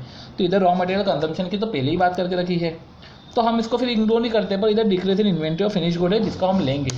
तो अगर हम बात करें कॉस्ट ऑफ बीम्स जब निकालना हो तो 1527956 माइनस हमने किया 26054, फिर माइनस किया हमने 740821, ये माइनस किया 120030 हमने ये माइनस किया, फिर हमने जो है जीएसटी 14540 ये भी माइनस किया, अदर मैन्युफैक्चरिंग एक्सपेंसेस 32565 ये माइनस किया, अदर एडमिनिस्ट्रेटिव एक्सपेंसेस 32640 है ये हमने माइनस किया, बैंक ओवरड्राफ्ट हमने 100 माइनस किया, तो 561206 आना चाहिए। ओके, फिर वही बात आ जाती है इनडायरेक्ट इनकम, लिख लो do at last but don't get forget, तो do at last but don't get forget, right, तो do at last but don't get forget. तो सिंपल सी बात है कि 561206 और 561206 है, तो 561206 है, तो आपको 561206 में बाकायदा ऐड करना पड़ेगा, 561206 में बाकायदा ऐड करना पड़ेगा 130 और 474, फिर जो आएगा 561810 आ जाएगा। और चेक करना कि यही तो हमको अप्लाई करना है, तो हम एप्लीकेशन से चेक कर लेते हैं कि ये सब आ रहा है कि नहीं आ रहा है। तो 381760 है, प्लस हमने करा है 26240, फिर हमने ऐड करा है 7810, फिर हमने ऐड करा है 14400, फिर हमने ऐड करा है 10,000, फिर हमने डेप्रिसिएशन जो है 50,600 ऐड करा है, प्रोविज़न फॉर इनकम टैक्स जो है 25,470 ऐड करा है, तो ये आया 516210।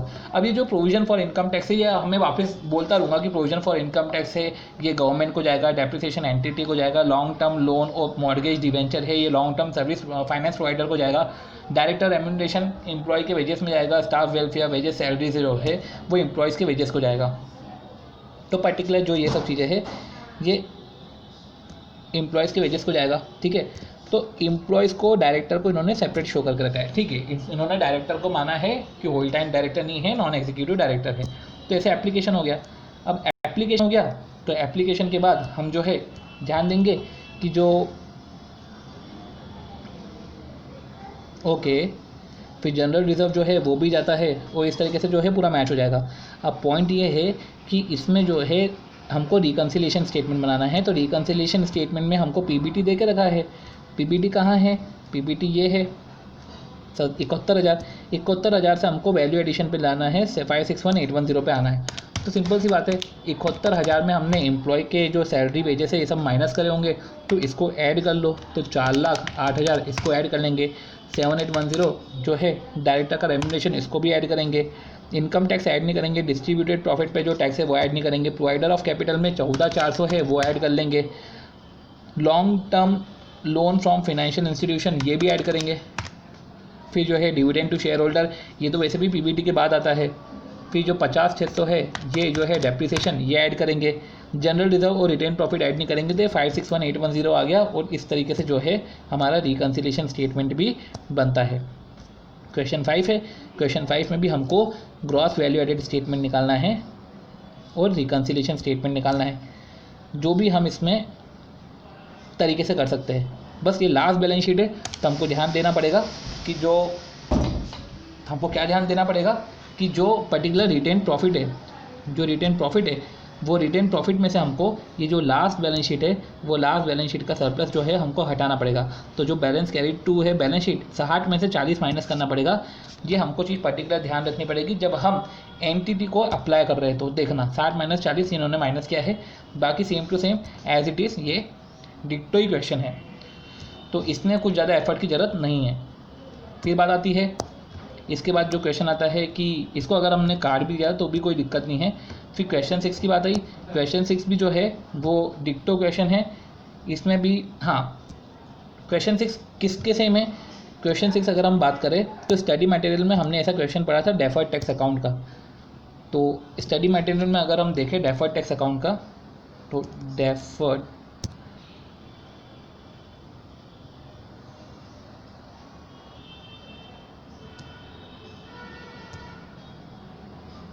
एक मिनट, स्टडी मटेरियल में हमने डिक्टो ऐसे ही क्वेश्चन देखा था डेफर्ड टैक्स अकाउंट का। मैं आपको बताता हूँ कौन सा क्वेश्चन था वो क्वेश्चन था शायद फर्स्ट ही क्वेश्चन होगा।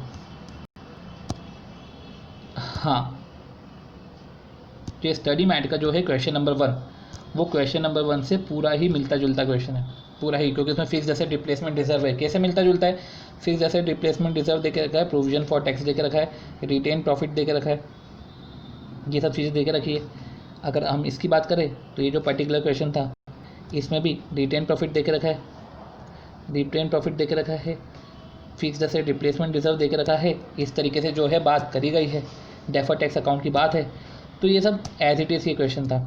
अब इधर डेफर्ड टैक्स को इधर से हटा के उन्होंने जो है डेफर्ड टैक्स अकाउंट को for the maintenance and expansion of company में लेकर आए हैं। वो maintenance and expansion of company मतलब कि टुवर्ड्स दी एंटिटी वो लेकर आए हैं। फिर रिकन्सिलेशन की बात करी है, ठीक है।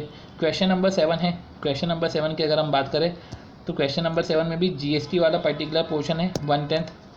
तो GST amount to 1/10 of total value added from manufacturing and trading activity. तो जो पर्टिकुलर इजी कैलकुलेशन है, अगर इसको मैं स्टेप वाइज बताऊं तो पहली स्टेप है step 1, calculate value added from trading and manufacturing activity before GST and other charges, right. ये हमने सबसे पहले कैलकुलेट करा। फिर step 2, put GST x and balancing figure as other charges, ठीक है। फिर आती है बात स्टेप 3। स्टेप 3 में अगर हम बात करें, स्टेप 3 में create an equation and solve for x. Step 4 है calculate GST and other charges. Step 5 है do question now normally, do question now normally, ठीक है। तो ये पर्टिकुलर स्टेप के थ्रू हम समझ सकते हैं कि कैसे पर्टिकुलर हम क्वेश्चन को कर पाएंगे। स्टेप 3 हो गया, स्टेप 4 हो गया, स्टेप 5 हो गया। इसको मैं पर्टिकुलर जो है इसकी थिकनेस को मैं कर देता हूँ 8। होप सो अब ये फिट बैठ जाएगा।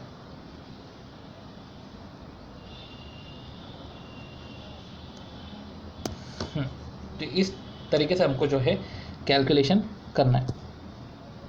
इजी क्वेश्चन है ये भी। वो इसका वैसे भी मैंने सैम्पल क्वेश्चन हमने एग्जाम्पल नंबर 2 में डिस्कस कर ही लिया था। ये जो पर्टिकुलर एग्जाम्पल 2 है, ये एग्जाम्पल 2 इसी क्वेश्चन से बनाया गया है। जो पर्टिकुलर जो एग्जाम्पल 2 है, ये एग्जाम्पल 2 जो है वो इसी क्वेश्चन से बनाया गया है। रिवेन्यू, कॉस्ट ऑफ बिल्स और एडमिनिस्ट्रेशन एक्सपेंडिचर, ठीक है। तो ये हमने इसी क्वेश्चन से बनाया गया है। फिर बात आती है पीएम में क्वेश्चन नंबर 8। क्वेश्चन नंबर 8 में देखा जाए तो अगर हम देखें तो सारे मटेरियल, सारे टाइप के क्वेश्चन हम हो चुके हैं कवर।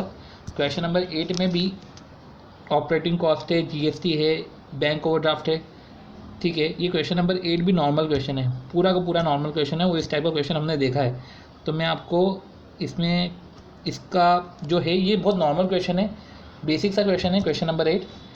इसमें कुछ ऐसे हिडन एडजस्टमेंट नहीं है ना, कुछ रिजर्व की बात करके रखी है। सिर्फ provision for tax, propose dividend, return profit, interest on 9% debenture. तो ये सब तो एप्लीकेशन हमने पढ़ ही चुके हैं कि operating cost include 82,500, 82,50,000 as wages. तो ये बहुत ईजी सा क्वेश्चन था।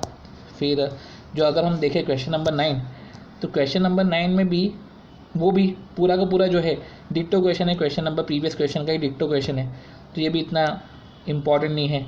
क्वेश्चन नंबर 10 जो है, क्वेश्चन नंबर अगर हम 10 देखें तो इसमें भी जो है बेस्ट इंडेक्स परफॉर्मेंस, तो वो ही टारगेट इंडेक्स वाला क्वेश्चन है। पढ़ के देखते हैं कि जो फेमस कॉर्पोरेशन है, famous corporation value added statement prepare करा फॉर पास्ट 5 ईयर्स।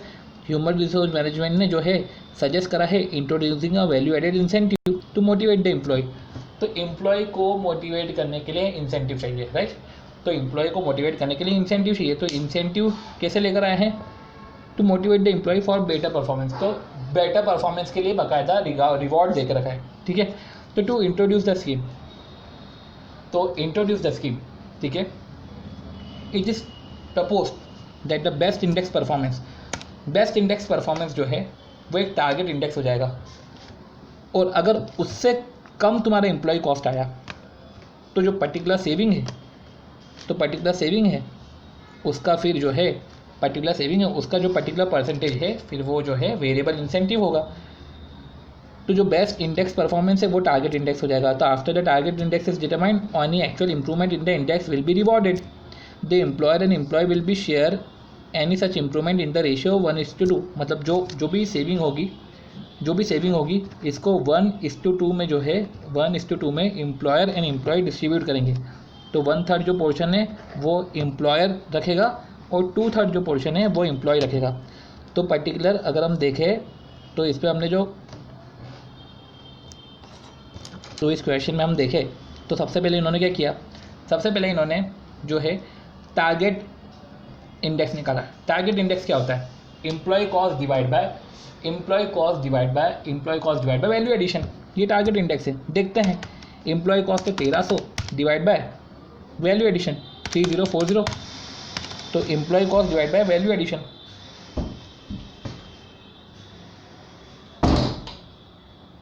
हाँ, तो employee cost divide by value addition. तो देखा जाए तो एम्प्लॉय कॉस्ट आया हमारा 1300 और डिवाइड बाय वैल्यू एडिशन। अब वैल्यू एडिशन हम कैसे निकालेंगे? वैल्यू एडिशन का 3040 है, ये बात देख लेते हैं।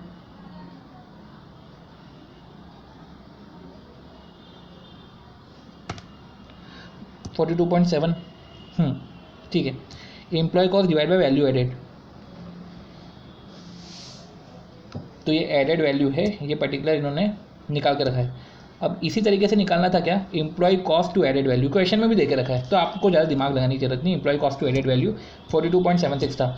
अब ये राउंडिंग ऑफ वाला ऐसा क्वेश्चन तो था नहीं। उस पर्टिकुलर क्वेश्चन में जो इलस्ट्रेशन देख रखा है स्टडी मैटर में, तो स्टडी मैटर में कौन सा इलस्ट्रेशन था? ये था स्टडी इलस्ट्रेशन टारगेट इंडेक्स वाला।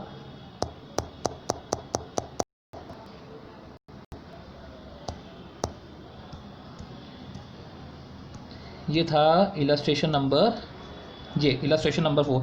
इसमें बाकायदा दे के रखा था कि वैल्यू एडिशन है, वैल्यू एडिशन नहीं, इसमें बाकायदा नियरेस्ट होल नंबर में जो है आपको कैलकुलेट करना है।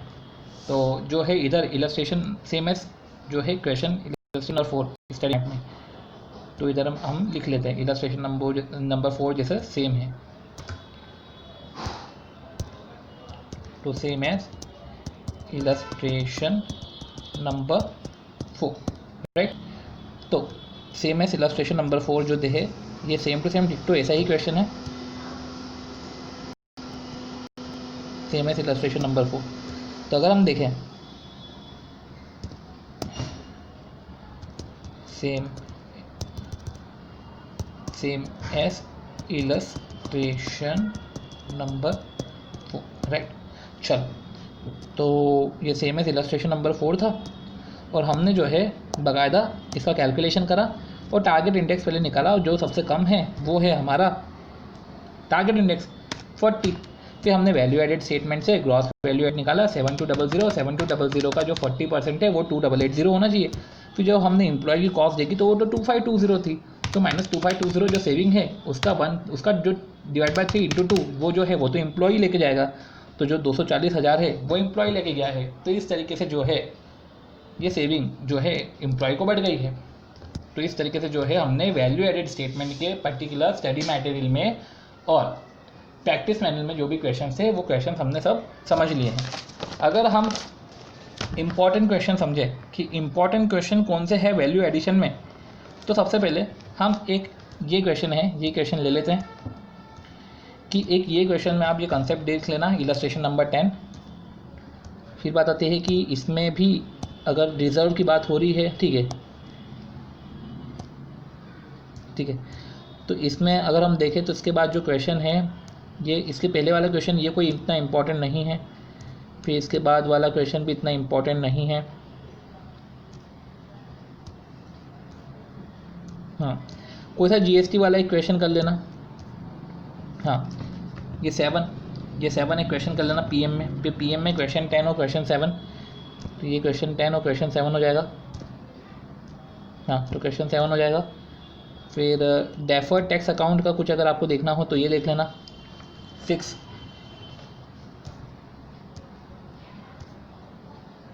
वो credit as per last balance sheet question 5 देख लेना, या तो क्वेश्चन 5 से बेटर है क्वेश्चन 4, मतलब 4 और 5 में छोटे छोटे कंसेप्ट देखने, तो 4, 5, 6, 7, 10।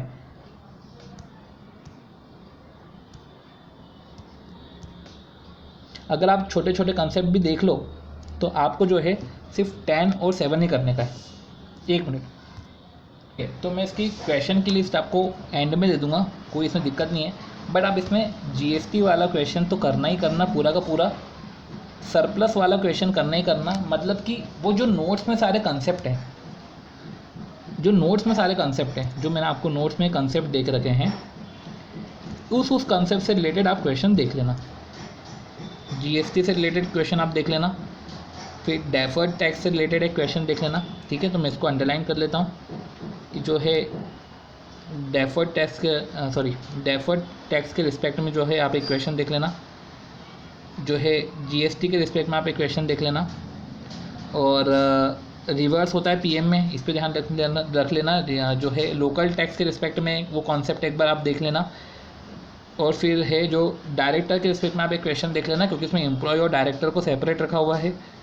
और नेट जो फिक्स्ड असेट है, रिप्लेसमेंट रिजर्व है, उसमें से हम जो है उसमें से जो रिजर्व में से जो निकल चुका है पैसा वो माइनस करते हैं, तो जो अमाउंट रिटर्न बैक हो चुका है वो माइनस करते हैं, तो वो रिटर्न बैक वाला एक क्वेश्चन देख लेना। और फिर इस तरीके से आप ये सारे क्वेश्चन देख लेना। और टैक्सेस फॉर अर्लियर ईयर, तो वो आप एक कंसेप्ट देख लेना। Maintenance and expansion of company, retain profit हम करंट ईयर का लेते हैं, वो आप एक बार देख लेना। ऐसा नहीं कि आपने पुराना रिटर्न जो पुराना आपने जो है रिटेन्ड पुराना जो सरप्लस है जो कैरी हो रहा है उसको भी आपने इंक्लूड कर दिया हो, तो वो आपको इंक्लूड नहीं करना है। तो इस तरीके से जो है decrease in stock and purchase, इसका ध्यान रखना कि अगर डिक्रीज हो रहा है रॉ मटेरियल में और परचेस देकर रखा है तो दोनों ऐड करेंगे, पर अगर डिक्रीज इन रॉ मटेरियल है और कंजम्पशन देकर रखा है तो हम ये देखेंगे कि डिक्रीज जो हो रहा है वो रॉ मटेरियल का है और कंजम्पशन देकर रखा है, तो हम सिर्फ कंजम्पशन देखेंगे। पर अगर डिक्रीज ऑफ फिनिश गुड है और कंजम्पशन ऑफ रॉ मटेरियल है तो हम दोनों को ही ऐड करेंगे, दोनों को ही मतलब डिडक्ट करेंगे, दोनों को ही कंसीडर करेंगे। तो इस पर आप ध्यान रखना।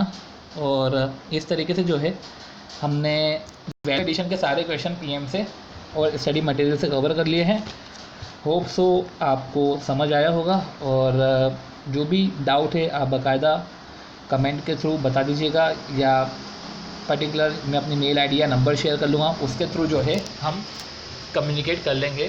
तो होप सो आपको वीडियो ये समझ में आया होगा, पसंद आया होगा। और do like, comment and share. जो भी क्रिटिकल कमेंट है सब एक्सेप्टेड है। तो इस क्योंकि कमेंट करके ही मुझे बेसिकली समझ में आएगा कि ये वीडियो कितना फ्रूटफुल जा रहा है, क्या वो प्रॉपरली डिलीवर हो रहा है जो मैं डिलीवर करना चाह रहा हूँ। तो होप सो आपको सब क्लियर हो गया होगा। कोई भी डाउट है वो आप मुझे बता दीजिएगा। तो थैंक यू, और अब हम मिलते हैं हमारे नेक्स्ट वीडियो में।